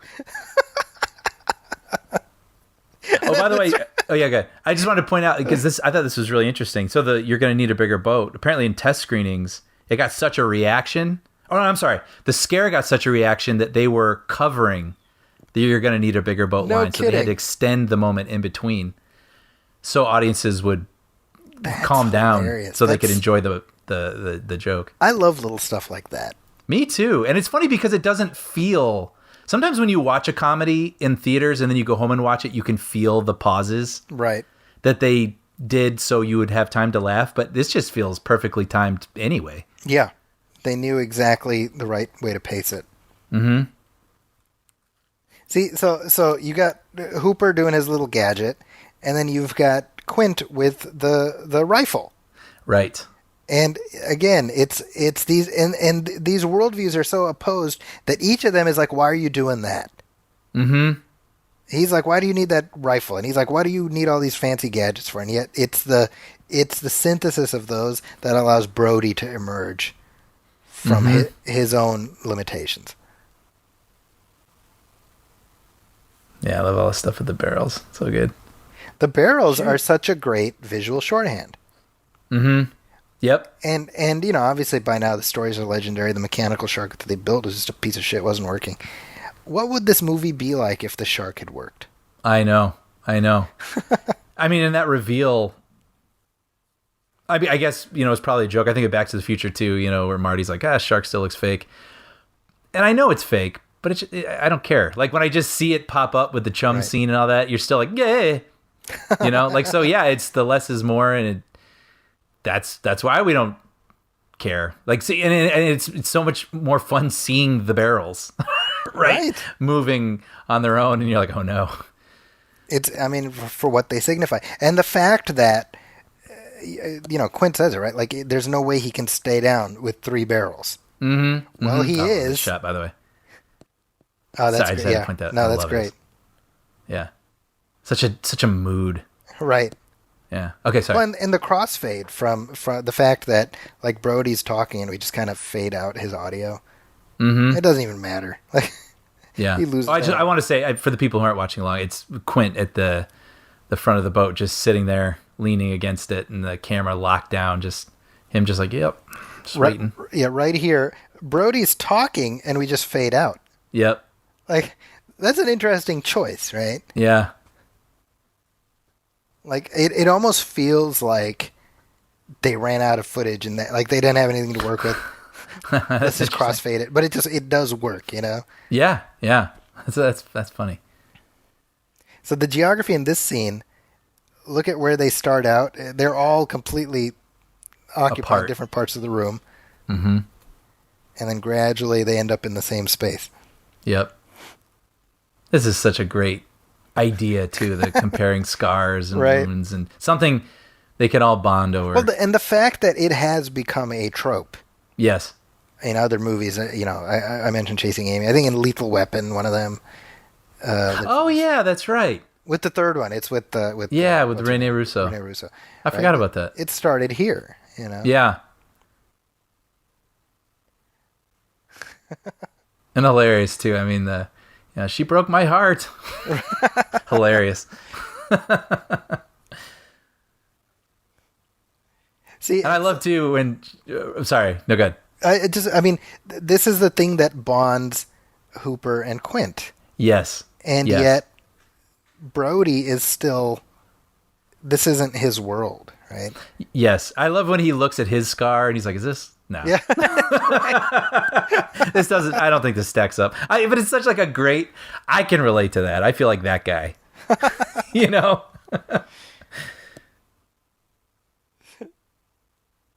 It's like an appendix scar, right? That he's looking at. Yeah, that's right. Yeah, like even like crossing legs here, right. Just like because the physical space signifies the emotional space closing between them. Yep. Let's drink to your leg. Yeah, there. Checking his scar. Like, maybe not. All right. See, So but what good. I love, look at he's still fidgeting with the knot. Yes. Oh, I don't know if I've ever paid attention to that. He's still an outsider, Yeah. I could hear his voice. She broke my heart. Now think about this. I mean, we have a half hour left. Mm-hmm. And one of the most important parts of the movie is right here coming up with the Indianapolis monologue. Mm-hmm. Right? And you talk about a masterpiece of performance, but also reaction. Yes. Because the scene work, because the framing is Quint is the focus, but look at Richard Dreyfuss while Quint is delivering the monologue. Yep. He's absolutely enraptured. I was thinking about that. I was like, look at how it just pulls us in by creating this complete reality within this frame. Yep.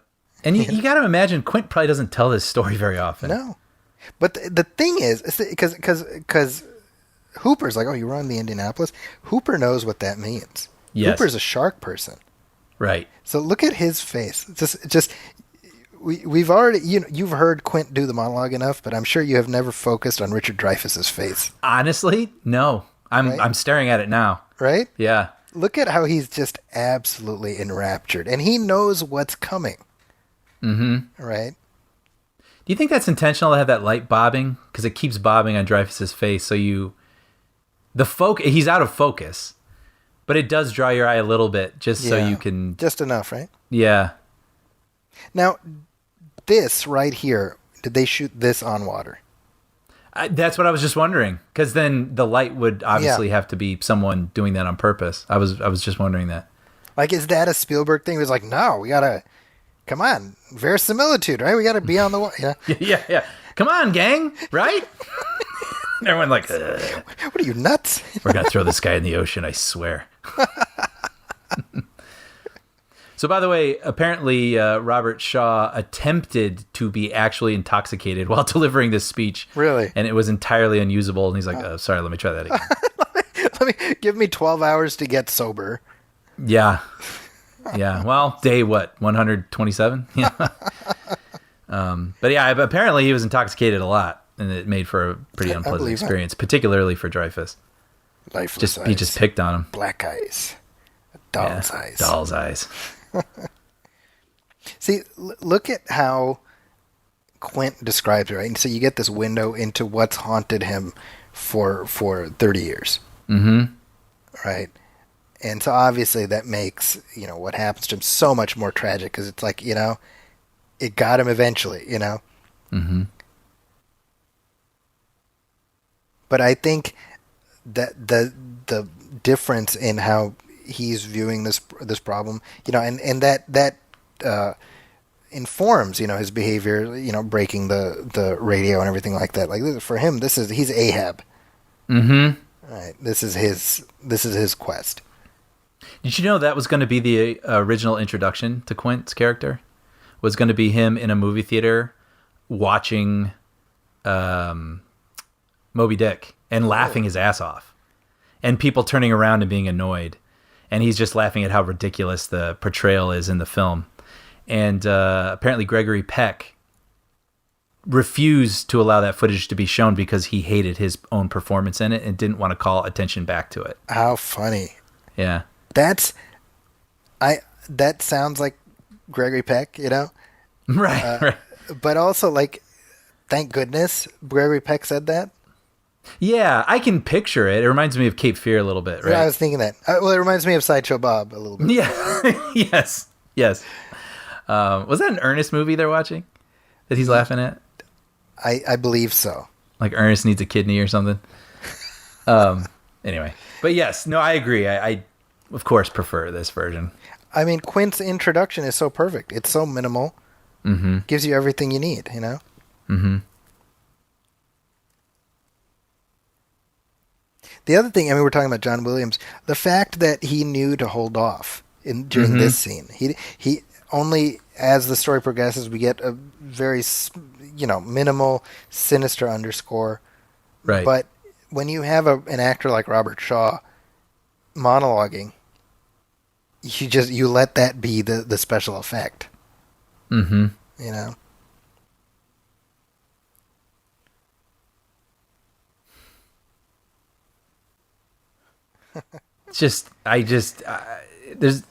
It's a pretty unremarkable shot we're looking at, but I'm just drawn to so much of it. That light and the flare it's giving off, and Brody right closest to us, and the bobbing. Like, there's just could cut, but there's just so much to. It's just setting.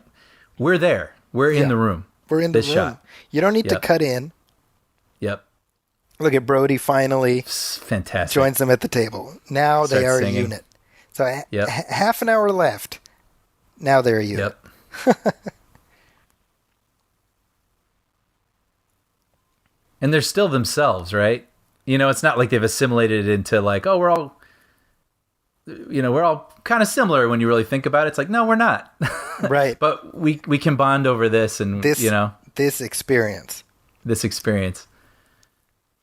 As I was watching the other day, my 9-year-old was like, oh, wait, Jaws is coming. I'm like, wait, do you think the shark's name is Jaws? That's hilarious. That reminds me of Homer. Did Payback run away? Did Braveheart run away? I was like, no. Don't call a shark Jaws. That's hilarious. Which, I can't believe it. these are things I've like read so many times I almost forget to bring them up. But they called the shark Bruce Yes. on set because that was named after Spielberg's lawyer. Who was a Lawyers shark. are sharks. Yes. We get it. It's like a very 70s, 80s kind of joke. Well, isn't there a story about how George Lucas came to the set and he stuck his head inside the shark? Yeah, they were trying to show it off and messing around. I guess he wanted to stick his head in it, I think. And then, yeah, the shark wasn't Got working stuck. well and got stuck, yeah. On his head. Yes. Well. I mean, it's too bad they didn't have cell phones then because that would have been a funny picture. Right? Right? Well, and I guess the issue with the shark was they did test it in water, but they tested it not in salt water. And it's the salt that screwed up all its mechanics and made it work so crappily. See, again, like in 2020, the shark would be a digital effect. Yes. And I mean, you say to yourself, well, gosh, what a less impressive movie it would be for that. Mm-hmm. Again, this is going to sound like I'm criticizing digital effects. I don't, but I mean, when you have the toolbox afforded to you with CGI, mm-hmm. then a lot of times, unfortunately, it divests the filmmakers of having to work within a box that they're in. Mm-hmm. Oh, we can just do it with CG, and we can show the shark doing this. And it's like so much of this is just mood and not seeing it. Mm-hmm. And seeing a tangible thing interact with a tangible environment. Yeah. Right? I mean, Jurassic Park is still and probably will forever be the best example of the marriage between practical special effects and CGI visual effects. Yeah, you know what's fascinating is if Jaws is the nexus between the auteur-driven film and the modern blockbuster, then Jurassic Park becomes sort of the next nexus between old-school blockbusters and modern blockbusters. Yeah, yeah. You know? Huh. So Spielberg just happened to be there. He happened to be the guy calling action both times, you know? Yeah, that's interesting.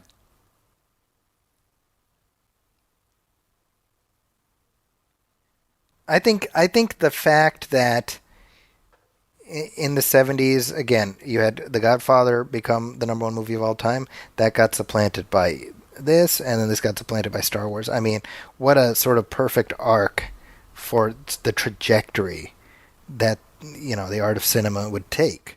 Mm-hmm. Auteurism allowed for Jaws and Star Wars to exist. Mm-hmm. And yet Jaws and Star Wars are the reason auteurism ended. Right. Isn't that weird? Yeah. I so wish I could remember where I read this because I think about it all the time, but they were saying when it comes to studios having to make these sort of non-creative decisions about what audiences they think audiences want. After 1975, what does the studio think everyone wants? They want a movie about killer whales and killer sharks and killer dolphins and killer whatever. It's like, no, they wanted a movie set in space with robots and, and it's, so it's like audiences want what they want, and you can't always look at numbers and metrics and decide because, no, we don't want, we didn't want Orca, right? Right. Orca and Piranha and whatever, Mm-hmm. I mean, that's the thing. So this movie, again, a movie, it's worth restating this. A movie does not become number one of all time unless people are going multiple times. Right. And, I think this, what did we say? It ended up like close to 500 million worldwide when all was said and done. Yeah. Think about how much a movie ticket cost back in 1975. Oh, what, like, I don't know. Actually, I'm kind of curious. A nickel and an onion around your belt. Right? It didn't cost very much, right? So think about how many times people went, right? Yeah. Like, that doesn't make, Avengers Endgame any less impressive for having made $2 billion in a weekend. But these days, tickets cost like $50 or whatever. It's ridiculous, right? No joke. I looked it up. It's about $1.75. Think about that. So people, so my question, what was it about Jaws that made people say, I want to see this again and again and again? Back then, what was it doing differently? Yeah. You know, Yeah. It's a good like question. it's hard to overstate how these movies changed cinematic language. They rewired us Mm-hmm. for what to expect. You know, and I broadly point to the 70s as a whole, 70s cinema. But I mean, Jaws happened around 1975, right there, smack dab in the middle of the 70s. It just altered the trajectory of everything that came after. Mm-hmm. That's no small thing. Yeah.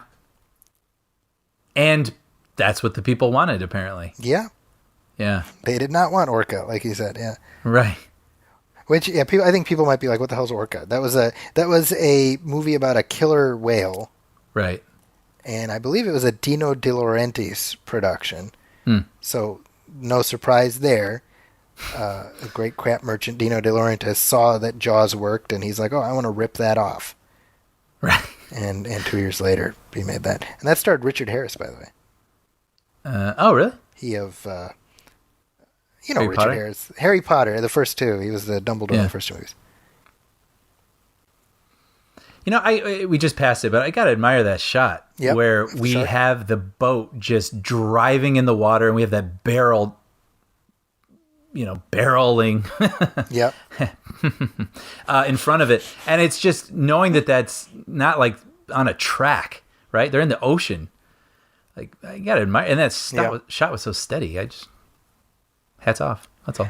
I think you're right, and I also think it's a few minutes ago now, but when Quint breaks the radio, I think that moment, reflexively, you're with Brody, you're like, what the hell are you doing, right? But we have the context of everything he experienced on the Indianapolis to offer some frame of reference of like, okay, we see now what's driving Quint. Mm-hmm. And it's something that goes far beyond, just we gotta get the shark because people are in danger. It's more primal. Mm-hmm. Also interesting in the book, the way the shark hunt is framed. They go out in the day and then they're like, "Oh, it's getting late. Let's go back." And then they go home, and then they come back the next day. And I'm like, "Well, that's not good." Like, Yeah, the tension right? continues to be. I mean, to Cut. Spielberg's point, like really underscoring and highlighting their absolute isolation, much to the chagrin of every crew member Right. who had to wait hours for the ocean to be clear. But that unconsciously we are like, oh yeah, this is it. It's do or die. Yes. Every time I see Hooper get like snapped with that rope, Yeah. I'm always like the way he screams, I'm like, man, I don't, it doesn't occur to me because I've never been in that situation, but I'm like, I'm assuming that's really painful. That looks like that really hurts. Yeah. Yeah. Like And it doesn't, it's perfect too. That shot. You wouldn't think it would hurt that way. No, but I love it because they put the camera up, so he kind of howls straight up at the camera. Straight up at it. It adds some extra sting to whatever Yes. he's feeling. I also like the little shot we get of we see Brody kind of putting his hand on the canisters, and does two things. It reminds us, oh yeah, those things are still in play, but also he's getting better now. Right. Right. He's starting to understand his way around here a little bit, Yeah.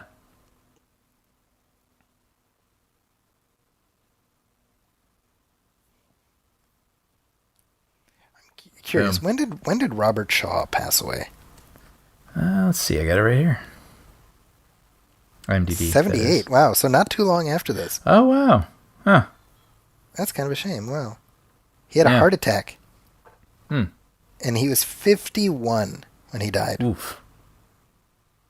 Yikes. That's bananas. So he was like 40, 48 during this movie. Okay. Wow. Looks older. Right? Yeah, I mean, I don't mean that as a bad thing. He looks grizzled. See, that's one of the things I'd tell my wife, like, how old he is in this? 18.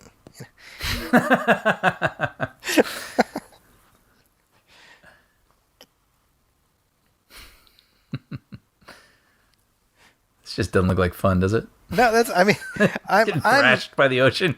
I mean, I'm not like Martin Brody level, but I'm not a big fan of being on the water. Have you ever been? Oh, we went out on a boat. Remember me, you, and Sean went out on a romantic Valentine's Day. Valentine's Day of '04. That was so funny. It's like some couples and the three of us, like, hello, like our on this singles boat ride. cruise. I think at the time I was the only one who was married, so I had no excuse. That was funny. I was like, honey, I'm gonna go to L.A. and hang out with the guys. She's like, it's February 13th. I'm like, I know, see ya. We're going on this amazing boat ride. See ya. Yeah.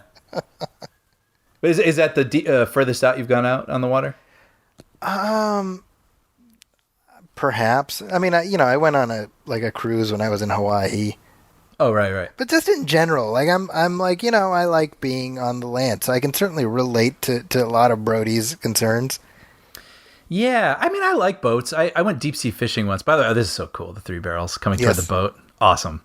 And then it just stops, go underwater. I went deep sea fishing twice, and the first time I actually got seasick, and it was not fun. Yeah, I mean, the fishing was fun, but I was like, oh boy. So the next time I came prepared, and it's cool. Yeah, I mean, I'm afraid of what's in the ocean. Yes. I'm not going to pretend like I'm scared when I get in the ocean. I don't know what's swimming past my legs. Don't like it. But going out on a boat and just kind of hanging out and rocking and sitting with a pole. It's cool. It's fun. Yeah, I'm just I'm a landlubber, I guess. Yeah. Well, and it depends on the boat. I wouldn't want to be out here on the Orca. On the Orca? Yeah. No, but I mean, you were on a boat that's big enough. I mean, they really sell too. I mean, look, like speaking of being on an island, right? I mean, they're on just like toy. Right. Surrounded by nowhere to go, and then this monster toying with them. That I'm not into that. That's true. Yeah. Oh, you can see some land there. Whoops. That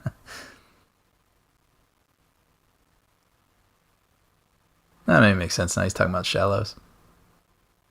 Shallows. Well, and they can't be too far out to sea because it has to be believable that they can get home. Right. I guess to swim back later.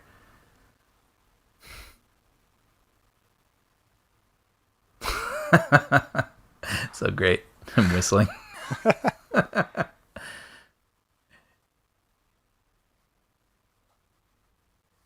He's like a man driven mad now. Yeah, I mean, to reach his purposes. He's never been this close to sort of exercising that demon, right? Yep. And that's, I mean, when you think about it, like, and then he goes right back. I love it. Then back to the wheel. I love that. Look at his eyes. He's crazed. Anyway, like a shark is just a shark. Yeah. It's not a monster. It's just an animal, right? Mm-hmm. And that's why I think the movie works, because it just treats it as look. It's just an animal. Mm-hmm. And we recognize that Quint's irrationality is what ultimately costs him his life. Mm. Right? Because he runs the engine to death, and you know what I mean? He makes these choices that are driven by this fixation, when in actuality, well, it's just an animal, right? Right. And I think that's part of the, when we get to the sequels and you start saying, oh, it's another shark, and now like it's after the Brodies.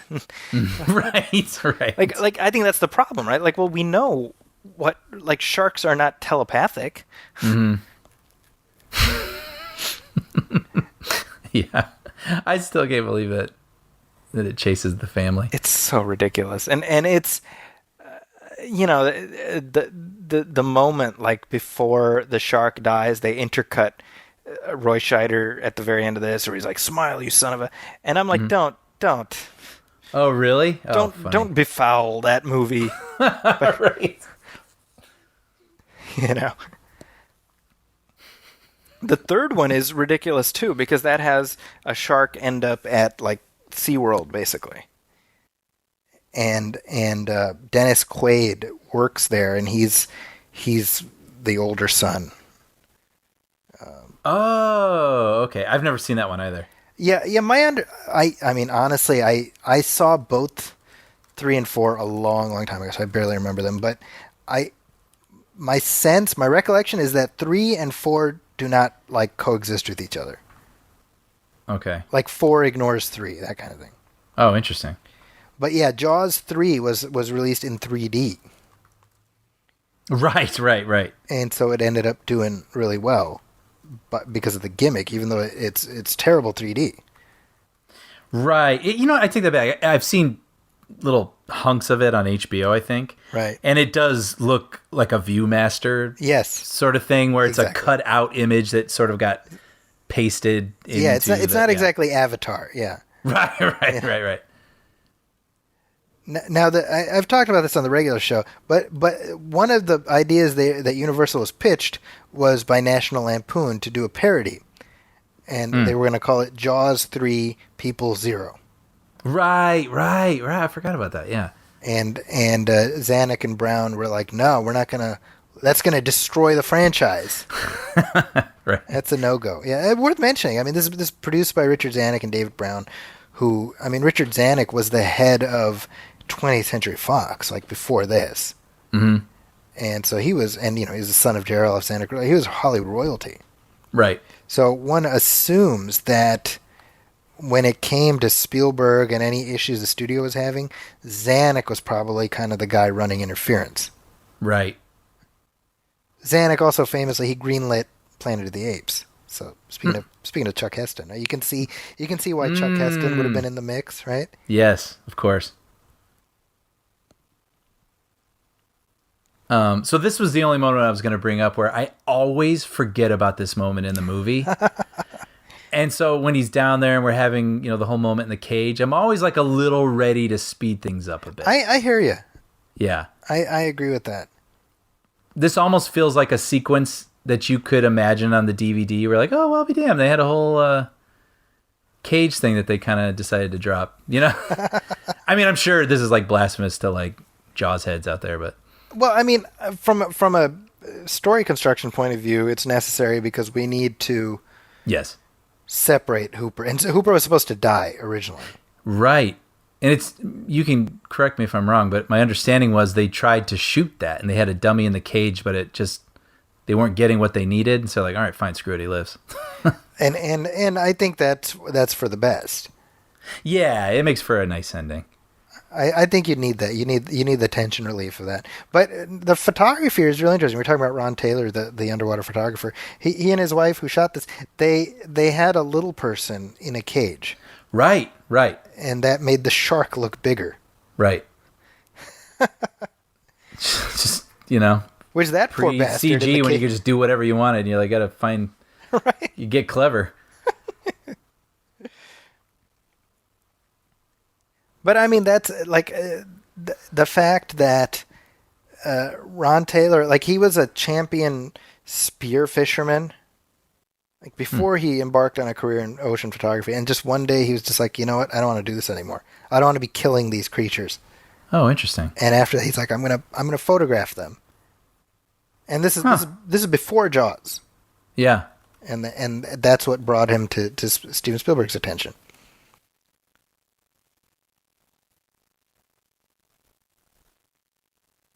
Now, I got to tell you right now, you could not pay me enough money to get in a cage and be like, okay, a shark is going to be like attacking you. But don't worry, the cage is there. Yes. Yeah, I feel like my friends, we've talked about this before. If we would do something like this, get in a cage and swim with the sharks. And I think there was a period where I thought, well, yeah, sure. I mean, if the cage is safe, that'd be kind of cool. But it's sort of like skydiving and all sorts of things. Then you reach a certain age, you're like, nah. Right. Yeah. Oh, man. Yeah. Forget this. So frustrating, too, when he loses that. Oh, my God. That's the worst. Yeah, the dart. Which is absolutely what I would do. Right. Just like, turn around, bump something, and just drop it, and like, oh.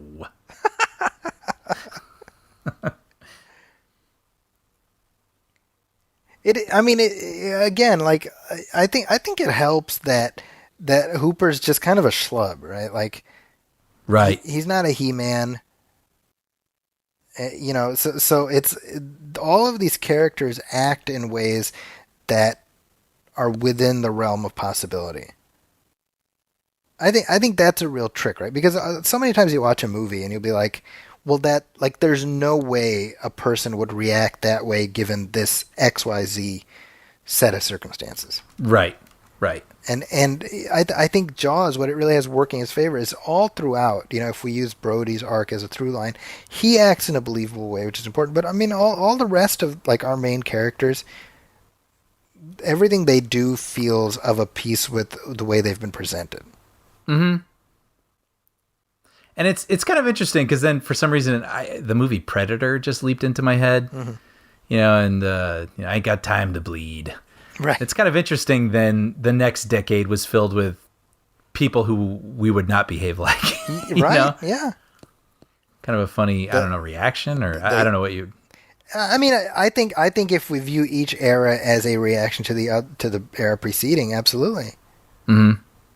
Right? I mean, the 70s was very much about the everyman, and then you had like the macho, muscle-bound era of the 80s. Mm-hmm. Then the 90s was kind of ironic. Well, you know what's funny is you could point to Batman 89 as the death knell of the over steroidal muscle man. Right. Because where Michael Keaton could go out and kick some ass. Michael Keaton can have rubber muscles, and then suddenly that changes everything. Yeah. And I mean, these are all just waves, you know. Yeah. One leads to the other and puts things in a new direction. Yeah. But that's kind of like Steven Spielberg. Thanks to this movie, thanks to Close Encounters, thanks to Raiders, he inspired a whole generation of filmmakers. Mm-hmm. Right? So everyone knew who emerged over the next 20 years was some form of response to Steven Spielberg. Mm-hmm. And so shaped. you wonder... say again? Just shaped. Yeah, in some way or another. Some shaped. way. Yeah. Either emulation or refutation. Right. Look at how the tank ends up being part of the reason for his demise. This is so terrible. Oh my God. It's just like, this looks like it really hurts. This is Quint getting eaten, by the way. And in the book, he just he gets pulled under by a rope that gets around his legs.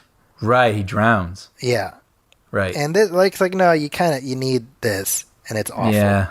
Man versus Beast. Now, it's interesting. It is. Yeah. This is only PG.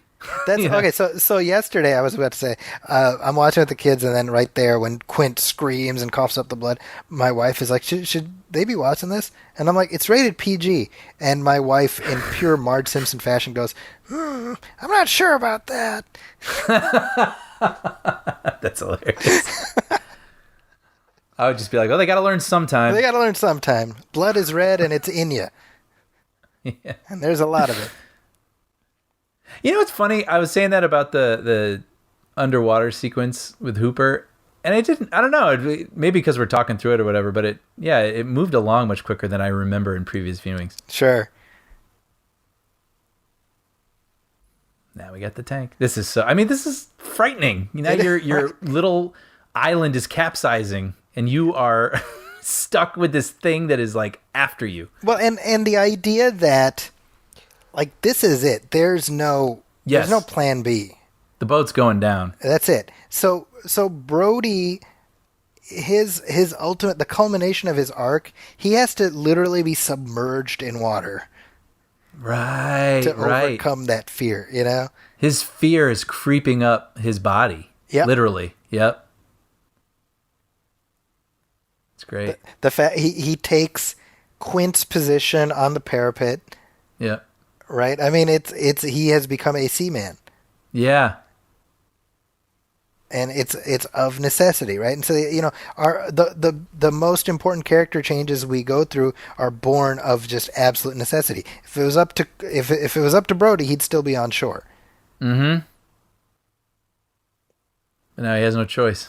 No choice. And what I love is earlier when Hooper's like, "God damn it, Martin! This thing, if it's gonna explode or whatever," he doesn't turn to the camera and be like, "Everybody got that?" You know? Right. But you have it in the back of your mind so that when he's like explode or blow up or whatever he said, you know what he's trying to do.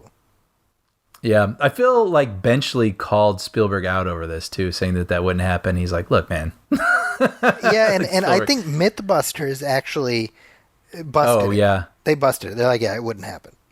But you know what? It tracks in my brain. Well, so in the book, what happens is the shark is coming towards him, and then it just dies because it's been like stuck and this so many times it just bleeds out. Oh, interesting. Right? And you're like, well, that's obviously it's not cinematic. not even remotely cinematic, right? Yeah.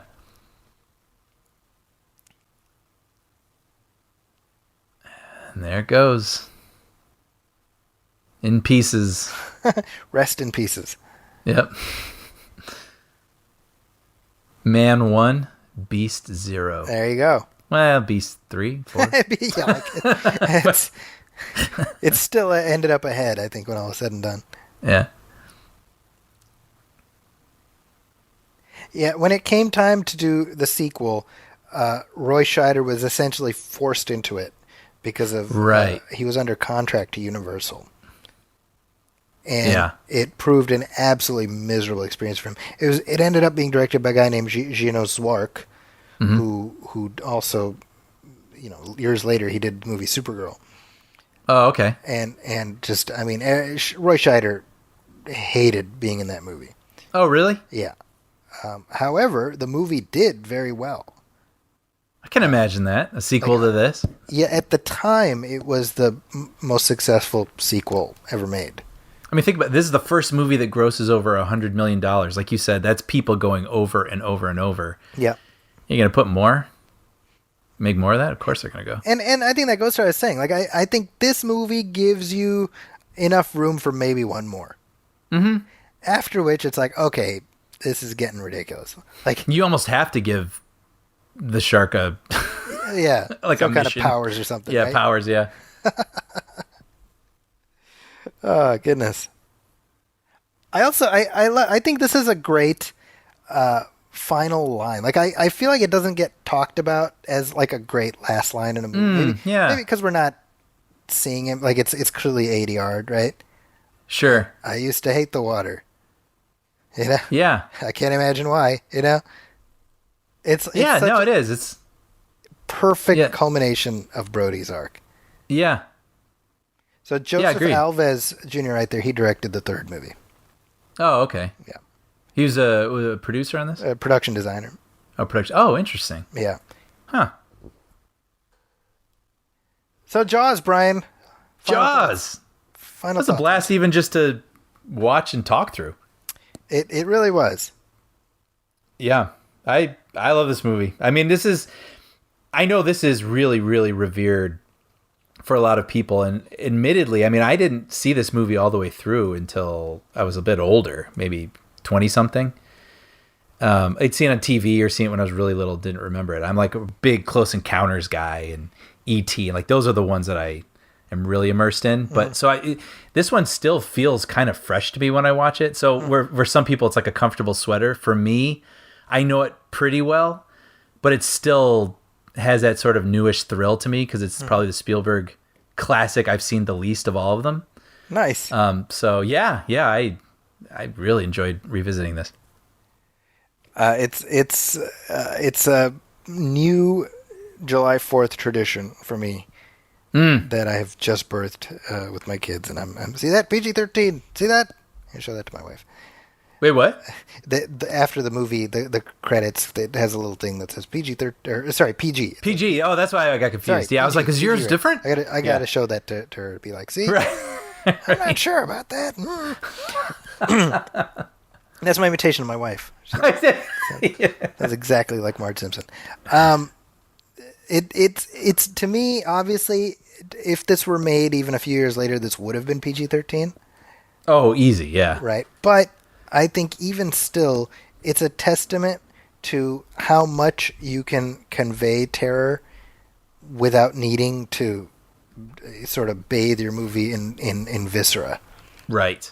And so that's why this movie really, it continues to be a film school.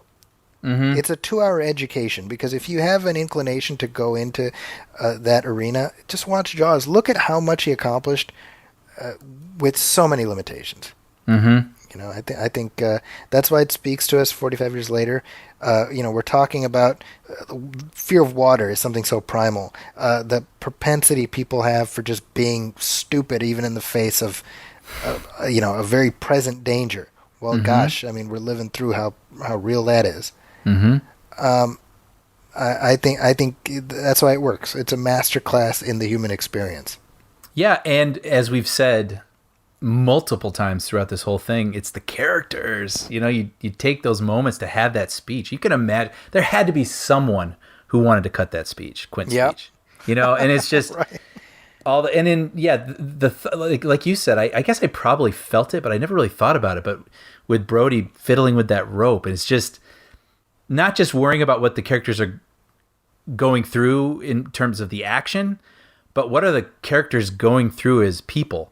Yeah. You know, and that's a movie you keep rewatching because you want to hang out with those people again. Huh. Well, there we go. I think that's a good place to leave it. Yeah.